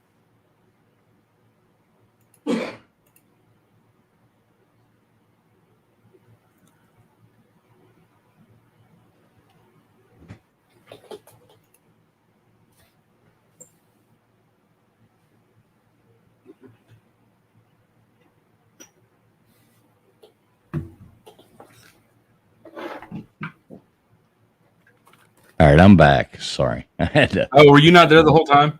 Well, I had to walk away for a minute. I was just done listening. Snardock got dunked for 5, and I was just leaning into the awkward silence. I figured I would not draw first. Right. Okay. No, I walked away for a minute. I was like, I got to take these headphones off for a second. I can't stand it. Don't throw me under the bus, man. I wasn't one interrupting everybody earlier. I try to be equitable. But no, I actually, and both of you have apparently personal experiences in this topic, as do I. I think it's a good. I actually think it's a good group of guys for this discussion. If we can get the talk flow. Right. I don't know my actual take on it either. Like looking at those charts and like, hey, I can go into a conversation and say, hey, I'm open to the conversation. Let's look at data and let's see what's actually going on. You know what I mean? Yeah. And without having to go into a conversation with my opinion already fixed. Correct. So very interesting conversation. I still don't know where I lie at the end of it. Do you think, let me ask you this, do you think that absent accidental overdoses, that drugs need to be managed for, let's say, for addiction only reasons? Take out the bad batch scenario.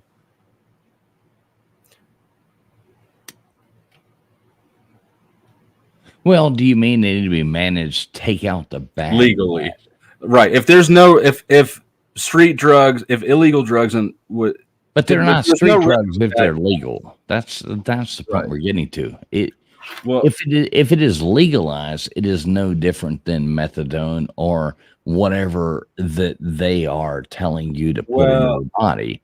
If it's legalized, if it's legalized, then it is. Methadone was only created because the alternative was illegal.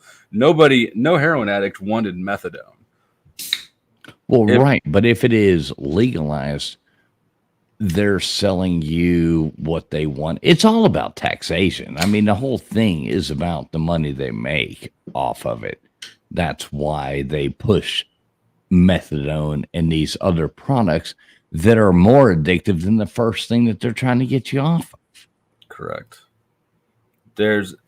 So if you look at it just from because I think part of the issue with the topic is there's too many ways into it, right? There's an economic, one, there's a legal one, there's a moral one, there's a health one, right? There's all these different avenues in, but if you just choose one, right? And maybe I'll wait for the economic one for a couple more minutes, but the moral one, for instance, I think it is immoral for anybody to meddle in anybody else's business when it's not affecting them, right? So I think that the enforcement of prohibition laws is immoral. But let's say this. So let's put this thing up. You don't think drug addicts or alcoholics or have that effect on, when you say it doesn't affect their lives, those people's lives affect your lives, and those people's lives affect everybody else's lives and society as a whole.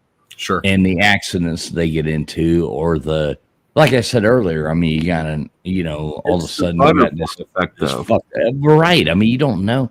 It's such a big conversation. But the stopping point there for me is it's a voluntary transaction. Somebody is making a bad decision. Are people allowed to make bad decisions? Of course they are. You can't avoid it.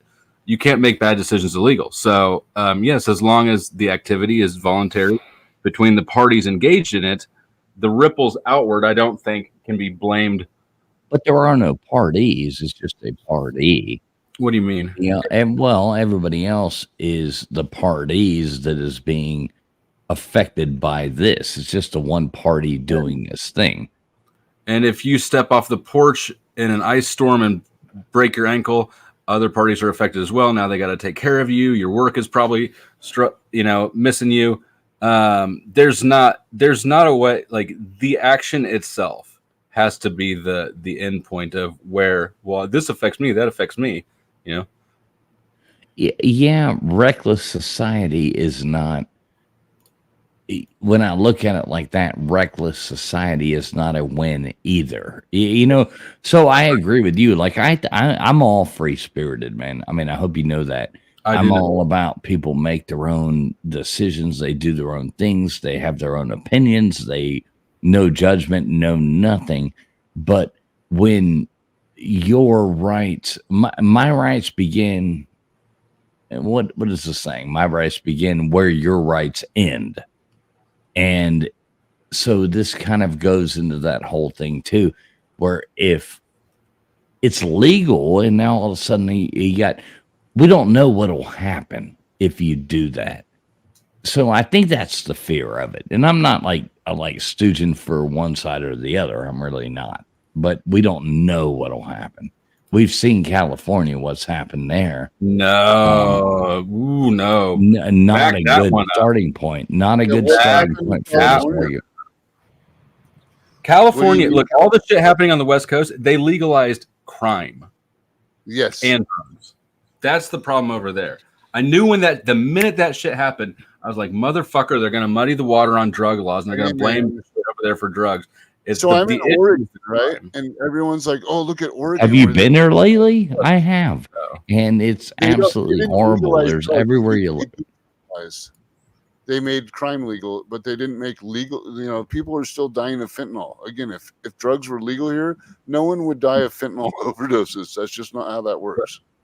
But look, they're all still doing it there. They're doing it right, but the issue is that they legalized crime. The issue is that people are knocking off CVS every day, right? The issue is that they're throwing needles out places, that they're living in tent cities. All these are separate issues. You can have all that shit be illegal and enforced as you should, right? It should be illegal to rob CVS. But how do you enforce those laws when everybody's hopped up on all these goddamn drugs? When what? How do you enforce those laws when it's not illegal to be hopped up on all these goddamn drugs? Because people start out, okay, you can look at the perfect scenario. You can be like, okay, yeah, they have the money to get the alternative. They have the money to get the real thing. But when they run out and turn into junkies, they're getting the street thing that's going to be cheaper. I mean, I don't know. I'm putting scenarios. I think that's an absolute false connection, though. So somebody being hopped up is not the problem with CVS getting robbed. CVS getting robbed is the problem. Getting hopped up is maybe a cause. I don't think the people doped up on on fucking heroin and whatever are actually wandering, finding their ways. They're not the people robbing CVS. We all know who the people robbing CVS are. We don't have to say their name. Yeah, let's not call them blacks.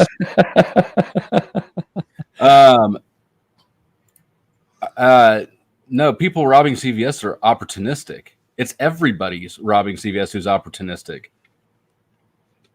right? I guess. I don't know. I've never stolen anything. I stole a candy bar when I was a little kid. My mom took me back to the store and made me hand it to the fucking manager of the grocery store and give it back to them. And I've never stolen anything in my life since because I've never felt so humiliated in my life. Yeah. And I agree. I personally feel degraded sneaking around, and so stealing is never appealing to me. I feel like if I can't look you in the eyes and tell me to give me your tennis shoes, I don't deserve them. I need to work on myself. Yeah, you do. You need to. Do you You even look live? like the kind of guy that would ask for a pair of tennis shoes every once in a while.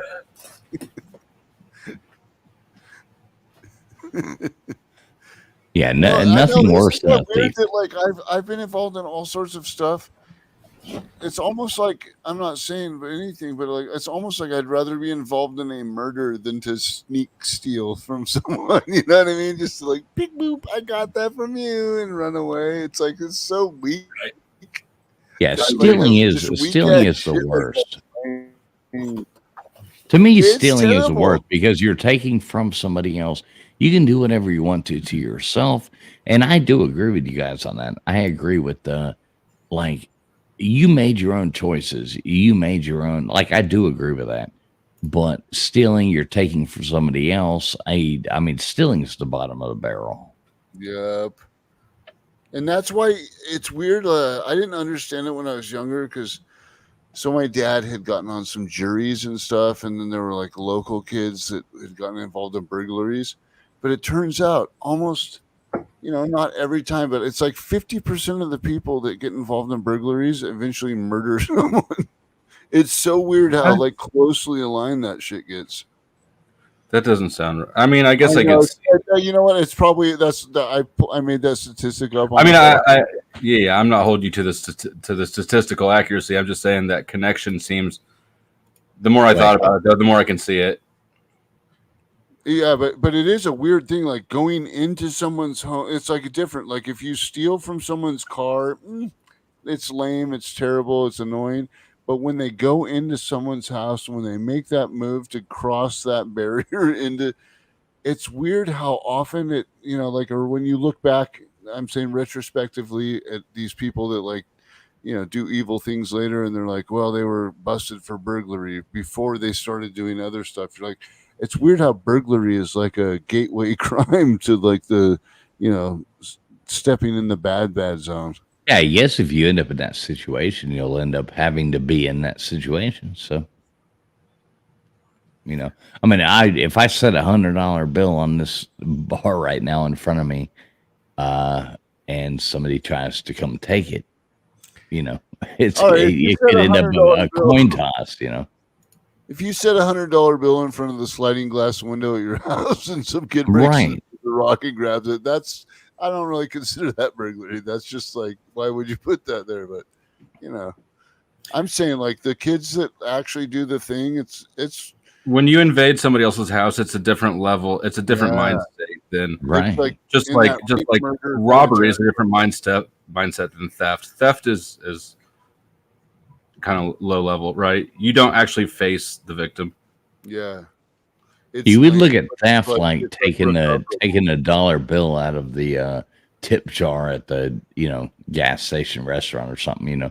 You would think of that as like theft. Robbery, you would think of more like you're going into somebody's house in the middle of the night and jacking them. You're just being a piece of shit at that point. That's like a totally different crime. Hey, either way, it's robbery is face to face. Theft is sneaky, and burglary is breaking and entering. In my head, and burglary also has that connotation of like, hey, I'm willing to do whatever it takes to not get busted tonight. How it's like a weird. We're getting into that dicey area where people might get killed. Oh, just because you've got come home risk. Well, no. I mean, or the person inside might want to like make you not rob them all of a sudden? And then what are you willing to do that if they don't want you to leave their house without getting arrested? You know, there's like all these different. I dare you to try to burgle my house. It gets weird. Yeah, exactly. we got burglarized a few years ago. Katie came home during it though and scared them off. They got my jewelry. That's about it. I got jacked while I was out of town, dude. Yeah, it was right before Christmas. Then they took a van up the alley and just started kicking doors during the workday. And Katie, is that why you don't look like Mr. T anymore? Oh, that was my white boy wasted summer attire. And what state do you live in, if you don't mind me? Kansas City. It was in Kansas City, Kansas, at like 10th and Central. So it's a bad part of town, but yeah. And I'll go ahead and tell now but at the time, a big saving grace for me, and I'm not suggesting anyone do this, but they always start in the master bedroom and then work their way from there because that's where all the shit really is. At the time, I was less than clean. This was 5-6 years ago, and they got hung up in the master bedroom because they found empty baggies, and they ripped that fucking closet apart, dude. And never got any further. I don't even want to admit what happened in my house. Dude. No, it was cool because I was 4 states away, dude. Yeah, go ahead. Well, a year earlier, I had been raided by the sheriffs, and so when Katie called and said, "I think somebody's at the house," my thought was, "Fuck, I don't want my daughter to go through this shit again, right? I don't want my daughter's house to get ripped up. I don't want my daughter to lose her kitten." Anyways, all her shit was good. All's well that ends well. They got my jewelry. Good riddance to it. And Ragnar, I'm not familiar with the Chris Tyson situation at all.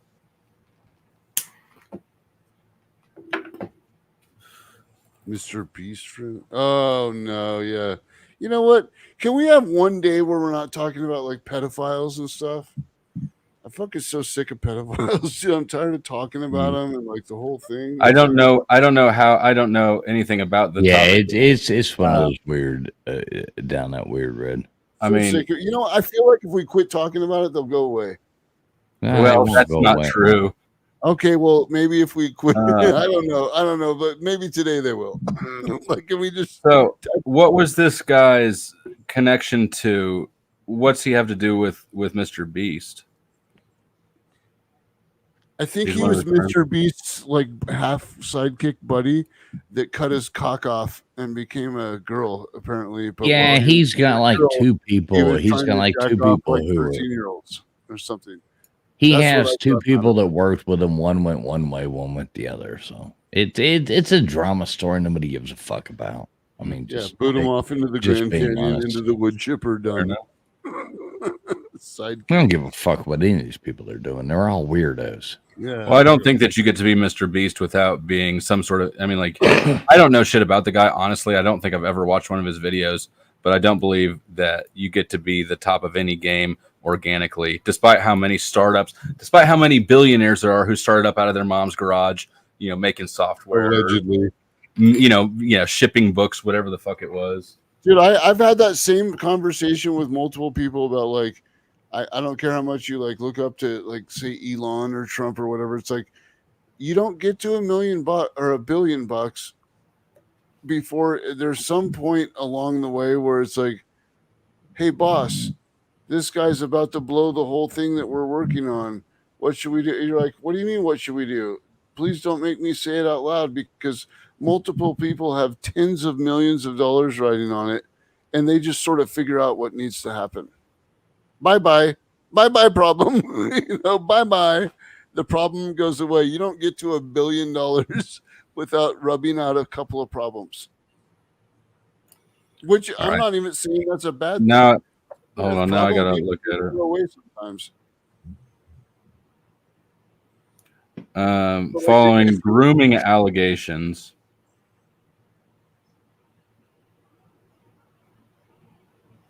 I don't know. Yeah, it's a bad story. Yeah, it's no good.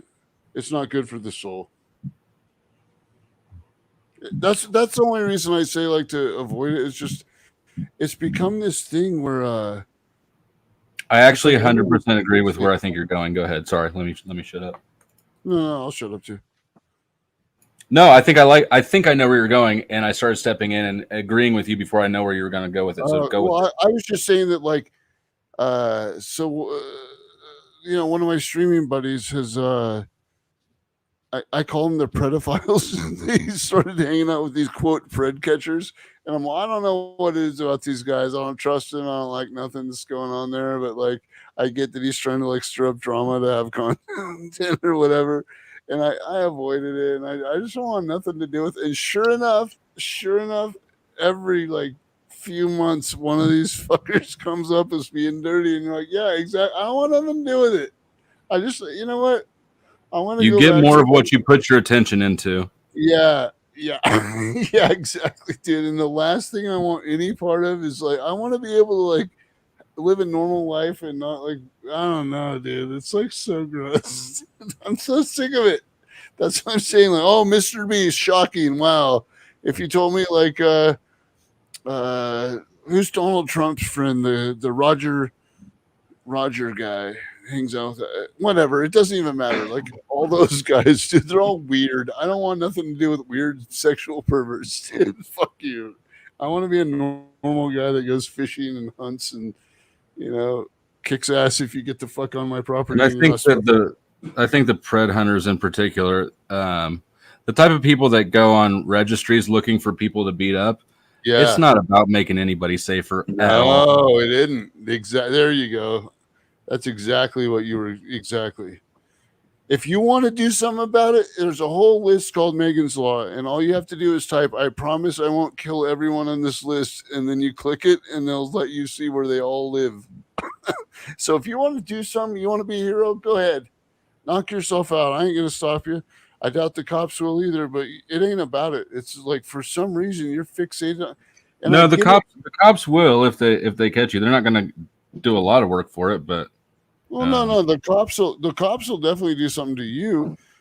But I'm just saying, like, I get it if you were like molested by some whatever when you were a kid, and like maybe you should sue the church or whatever happened. But this whole thing where our entire society is just like fixated on this, it's getting like bad.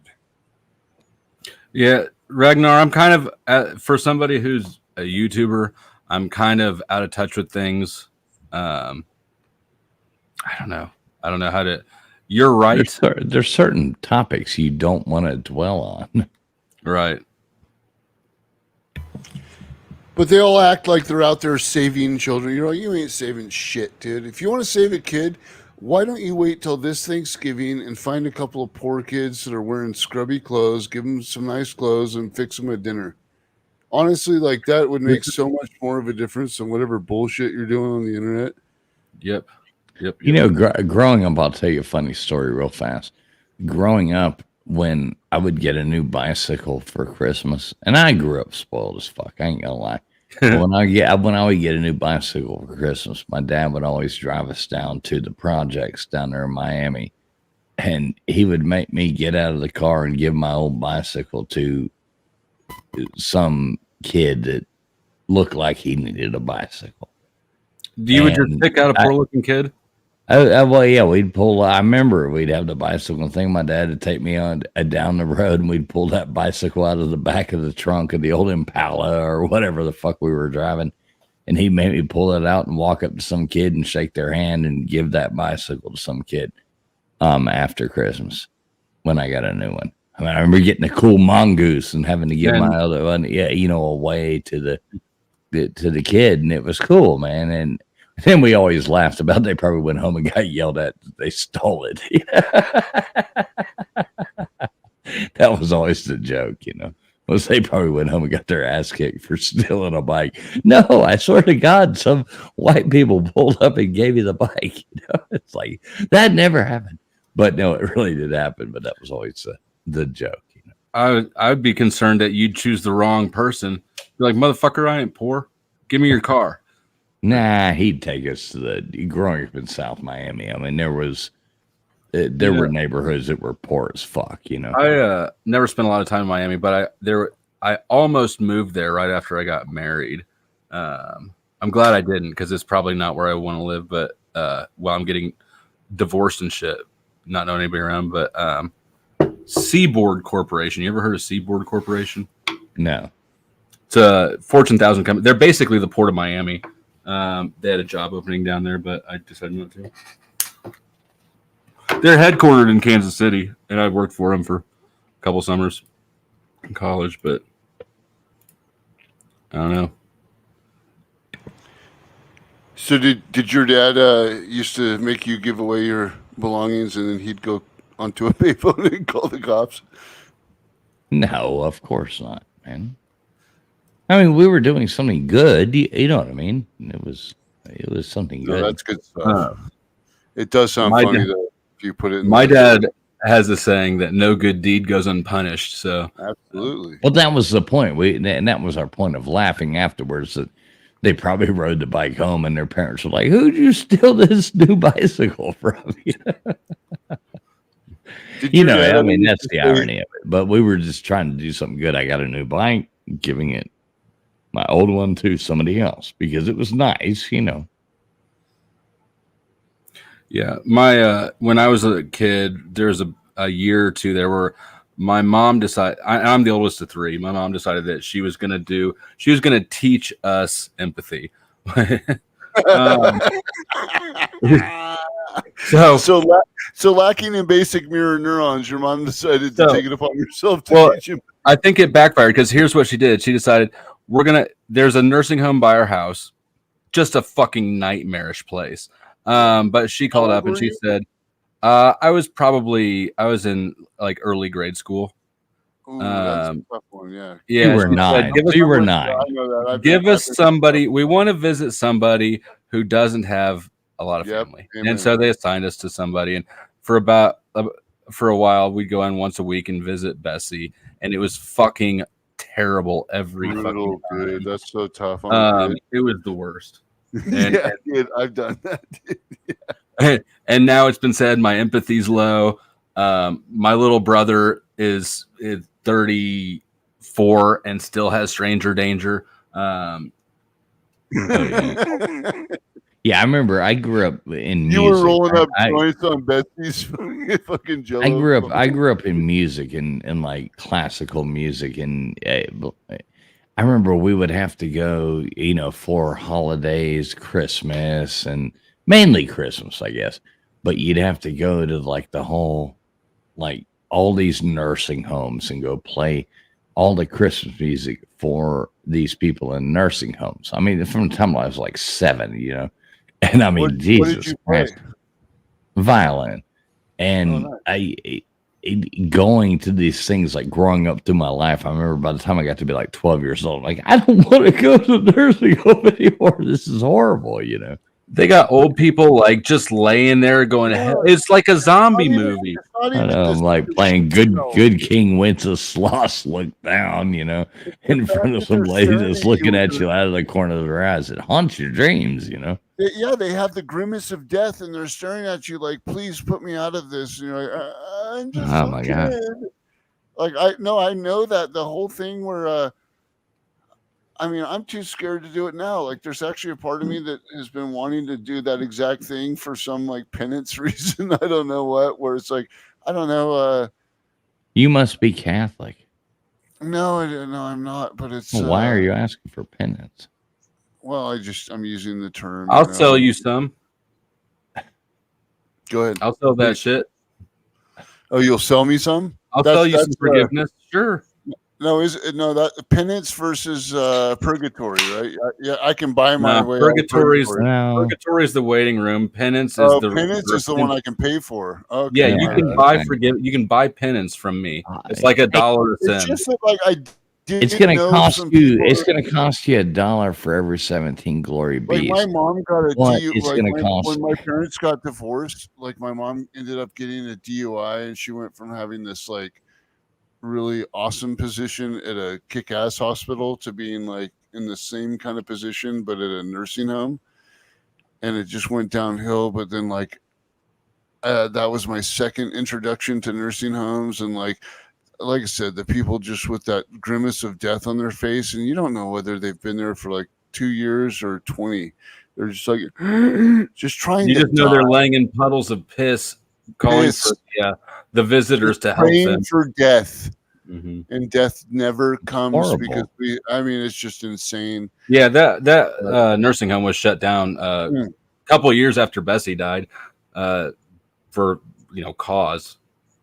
But we all know we're all going to be that old person.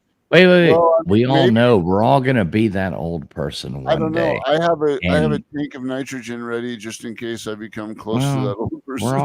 I'm not shitting on the old people. I'm shitting on the staff. And I hope to not be that old person. Old people and death in general. Our society is not equipped to deal with it as like adults. I don't. It's too early to tell, but I intend to be part of the solution before I insist on not being. Basically, I don't plan on shipping. You'll change your mind when you get there. I probably will, especially depending on which parent. But we're all going to be that old person, whether we're old or age is just a number anyway. No, if you're going out at 67, you're the old person. If you're going out at 55, you're the old person. You're going out. You're old at that point because it's personal. So we're all going to be that old person one day. You said you don't plan on being what? Because something. I don't believe in the ship mom and pop to the nursing home for them to die model. No. So I hope that if I'm in that situation, that I'm in a position where I'm able to have a parent or my parents move in with me. Not Miss Flo's. Well, Miss Flo's dad's cool. Her mom is a nightmare. But my parents I like. Yeah, I was in that same boat, and my dad's artard and like totally fucked it all up. But and now he's in a nursing home kind of thing. But my dad is living it up, dude. He is in like one of the most. I don't know how my sister set it up, but my dad ruined my welcome because I had to boot him out of my house because I'm like, Dad, I'm about to go bankrupt. You realize that, right? He's all, yeah. I'm like, well, then can you get the fuck out so I can finish remodeling this place and sell it so I can at least like do that part of it? He's like, sure. Just let me know when you need me to go. I'm like, now would be a good time, dude. And it took me seeking him out. And then he finally went to my sister's, and then he was being a dick with her. He just can't get along for some reason. And after a couple of years, my sister hooks him up. I don't know how she did it, her in the VA, and she worked it out. Now he's in this spot with like billiard tables, ping pong tables, poker games, pools. Yeah, I want to go there. I'm all down. Holy fuck, dude. I'm like, I'm done. I'm ready to retire. Your shit. Put me in that nursing home right now, goddammit. I don't know how he pulled it off because he's like one of the person that in some ways doesn't deserve it at all. But like, I'm so glad he ended up in a great spot like that. So like, as far as that nursing home, I'm like, it's like he literally sends me pictures of him in his poker game. It's like wild. Some dude rolling in at the last minute. What's going on, man? If you're talking, I cannot hear you. You're muted. All right, go catch up. It's Batman. Yeah, what's going on, dog? There he is. What up? Can you hear me now? Yeah, you're here. No, I can't hear you. You got that bass. Why does anybody, if anybody ever says, can you hear me? Why does anybody ever answer yes? I mean, the perfect answer to, can you hear me? No, I can't hear you. And then you let them go on for like at least 30 seconds just to fuck with them. Goddamn. Sometimes I do tell people that their mic is fucked off. Not on my own channel. I try not to be an asshole to guests on my own channel as much as I would be to other. When you're dealing with another panelist, I'm always an asshole. When you're dealing with another panelist, though, that's more fair douchebag playing terms than. Speaking of not being an asshole, I just want to say, I appreciate hanging out with you guys tonight. It's been. Hey, thanks for coming up. You should do it more often. All right, I will. I feel still left out and deprived right now. Man, you're here. We all appreciate you. People were saying earlier, they're like, "Where's some dude?" I was like, "I don't know. He's probably out there saving Gotham." Pretty much with this CrowdStrike nonsense. Oh yeah, the hard day in IT.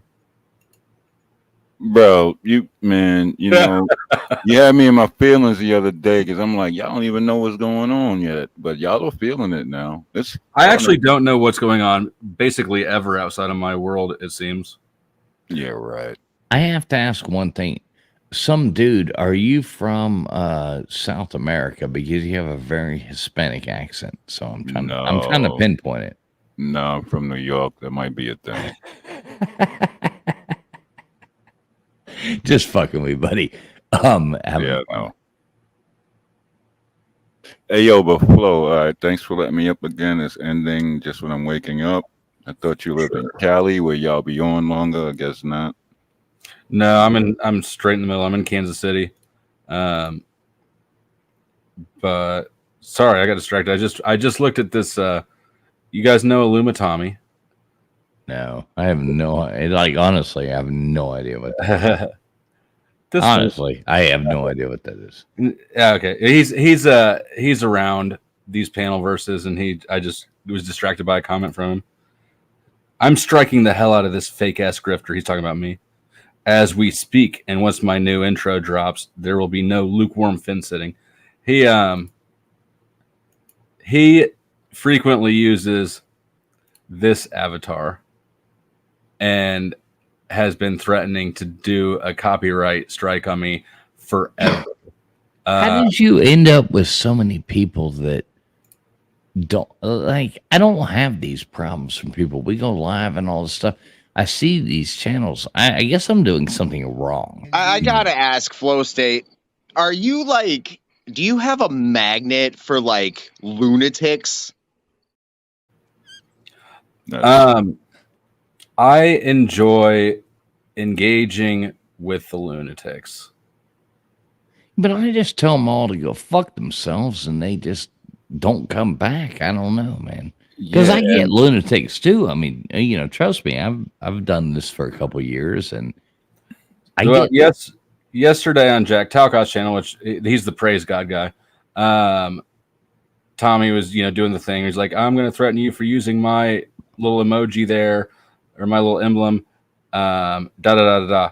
And I said, well, you've been blustering in the wind, threatening me. I've actually copyrighted this image, your name, everything to do with Illumitami. You need to remove my copywritten material off of your channel. Bro. Hold on, man. That's a power move. I was about to give a little advice, but like, hey, man, you can digitally sign it, email it to yourself, or print it and email it to yourself. But you already took that. Fantasy world. If I want to replay Flow State's thing and talk about it, I can do that. I don't do that. I don't play other right. people's And games. it's all copied.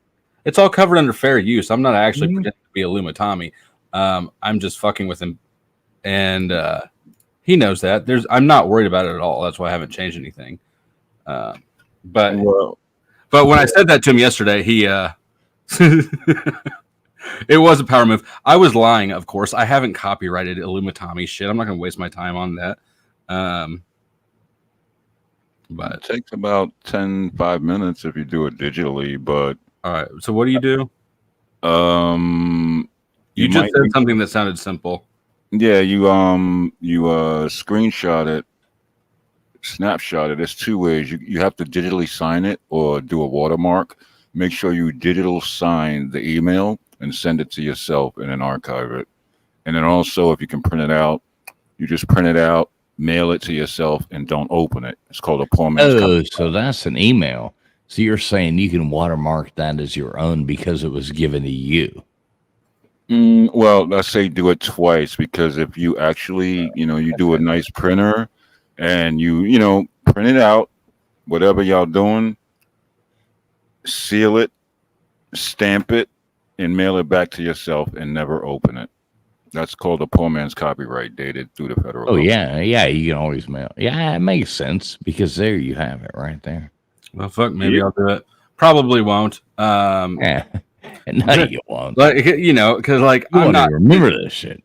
You know, I'm a nice asshole. I don't actually want to fucking shut Tommy out of his own little stupid avatar thing, but I did enjoy the response I got from him.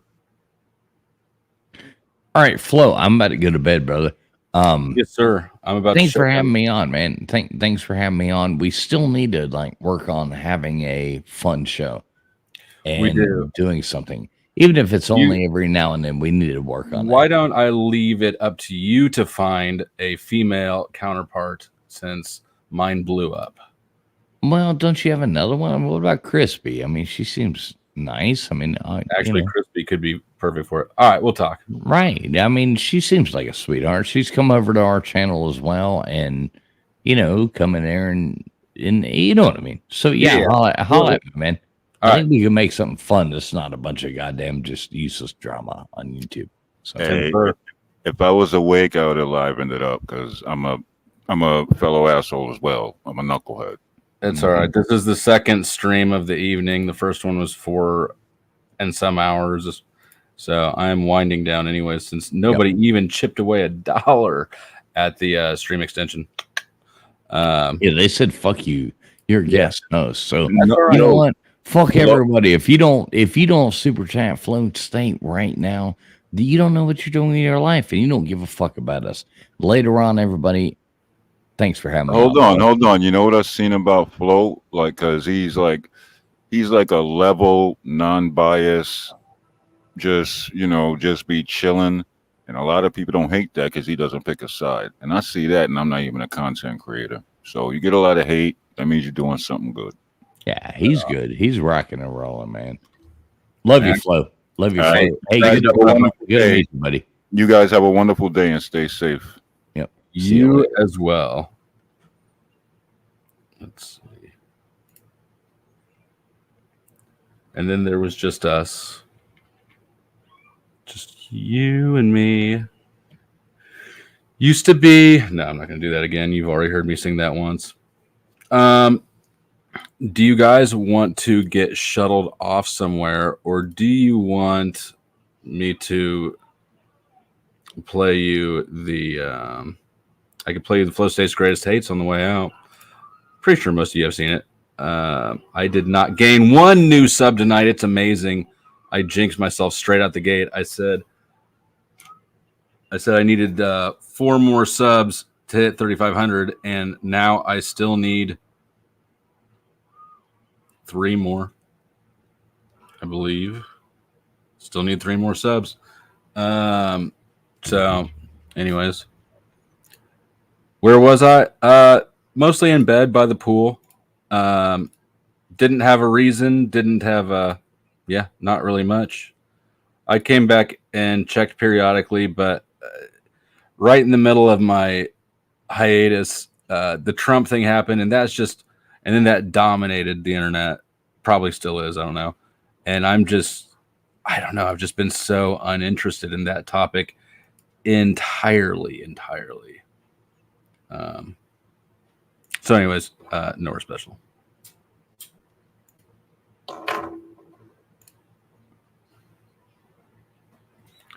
Okay.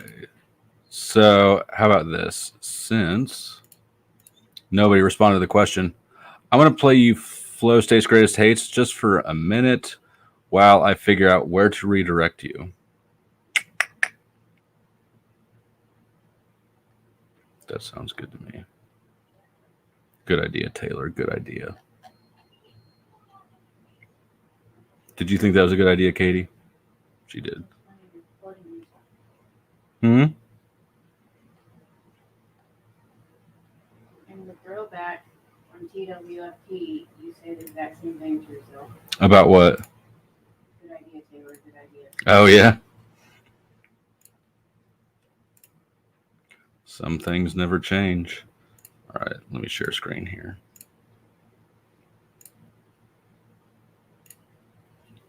And I'll do you guys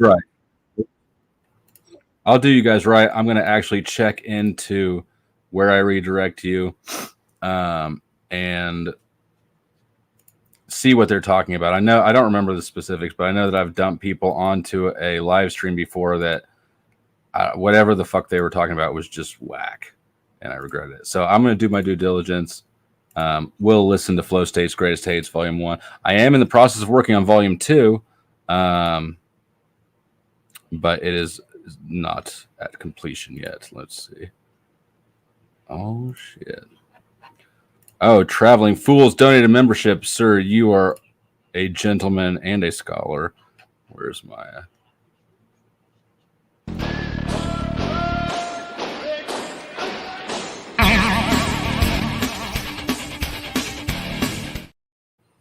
And thank you, Ethan. Hey, good to see you again. Our long lost Fed, non-Fed. He says, at least everyone click the button, 99%. Yeah, that is a good like ratio. If you haven't hit the button, hit the like button. Please do. It is appreciated. I need every bit of money you can bring me. Pay me. All the money, all the banking, all the jobs, all the material things. I love spending money. And all these people here know I love spending all that money. All right. So relax to some Flow State's Greatest Hits while I see what's going on in the world. Yeah, Flow State's something else. Flow State, Ho State, whatever the state you are. Ho State, no state, damned hellbound fate. Do you have a magnet for like lunatics? Some frat boy douche with an earring who wants all the time, energy, attention, and resources because he's got an earring, you know, and he's got that frat boy douchey college vibe that you all love so much at the sports bars. You know, and he wears his hat backwards and makes little quips, so he's cool to hang. Hold the fuck on. Something amazing just happened. You're breaking my heart, baby. You make a mess of me.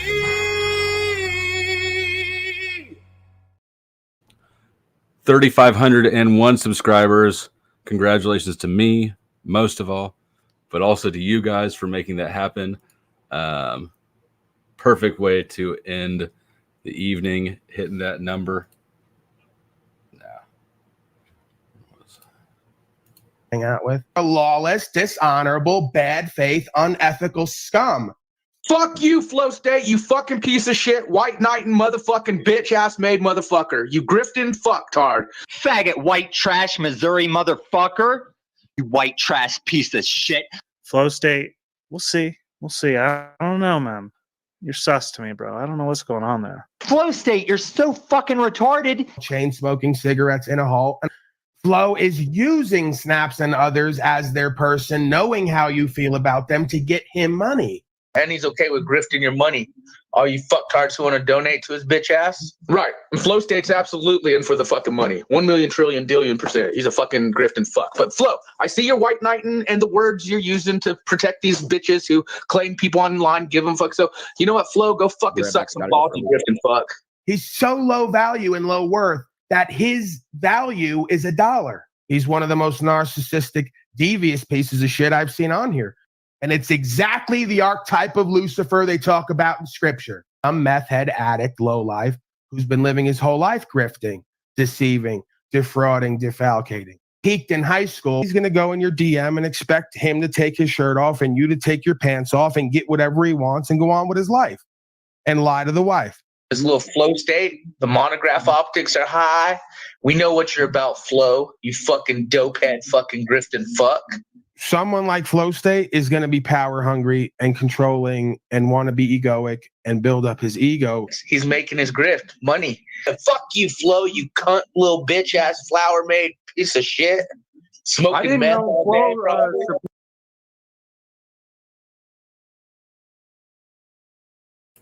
God damn, this is a hard one tonight, guys. Do you want somebody who's likely new, somebody who's likely old, but not somebody I've redirected to recently,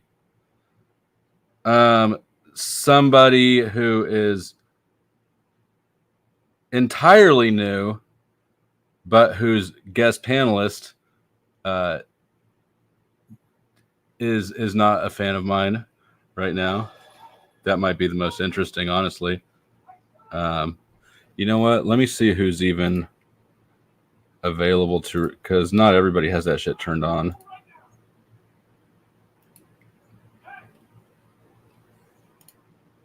Harrison Sherwin, salute. Mic check. Mic check, Harrison. All right, I got no audio on you. Flick your screen at me to let me know if you come back.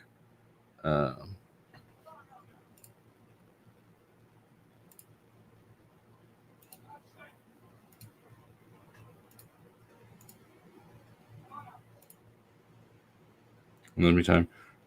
We want Sarah. Raging Tomato is not on right now. Smoking meth, probably. He's like, he's a fucking meth head. Look at him.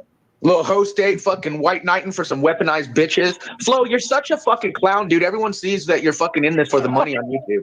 Everyone who sees it, like, whether or not you're getting the views or not, entertainment sells. We know this, but you're such a fucking joke and a clown. But in host date, fucking, I see you and Cruz watching your bitch ass now. And Flo, you fucking grifting piece of fuck. We all see it. The self-proclaimed drama whore / slut. I can't remember. He's white knighting for these bitches. I see what you're trying to do, Flo. You fucking piece of shit. Now I saw why he clipped your video and what he did with it. He's white knighting for these weaponized hoes. White knighting Flo is part of the Me Too movement now. All right, this is what we're gonna do. I need everybody in the chat to participate. What you got there? A bag of stuff? Yeah, sorry. Am I in there? You're good. Okay, you're showing up right at the end. I'm just about to redirect everybody, but listen up. This is important. I need everybody who's here to do it as well. I'm going to redirect you to a new place. Seems like a good guy, good channel. The guest on his channel, I've never seen anybody there before, but the guest is a shit-talking douchebag. So when you arrive, say who sent you and say that, what should we say for generally specific, suck a dick or something like that. Insult generally specific and tell them who sent you. You guys are the shit.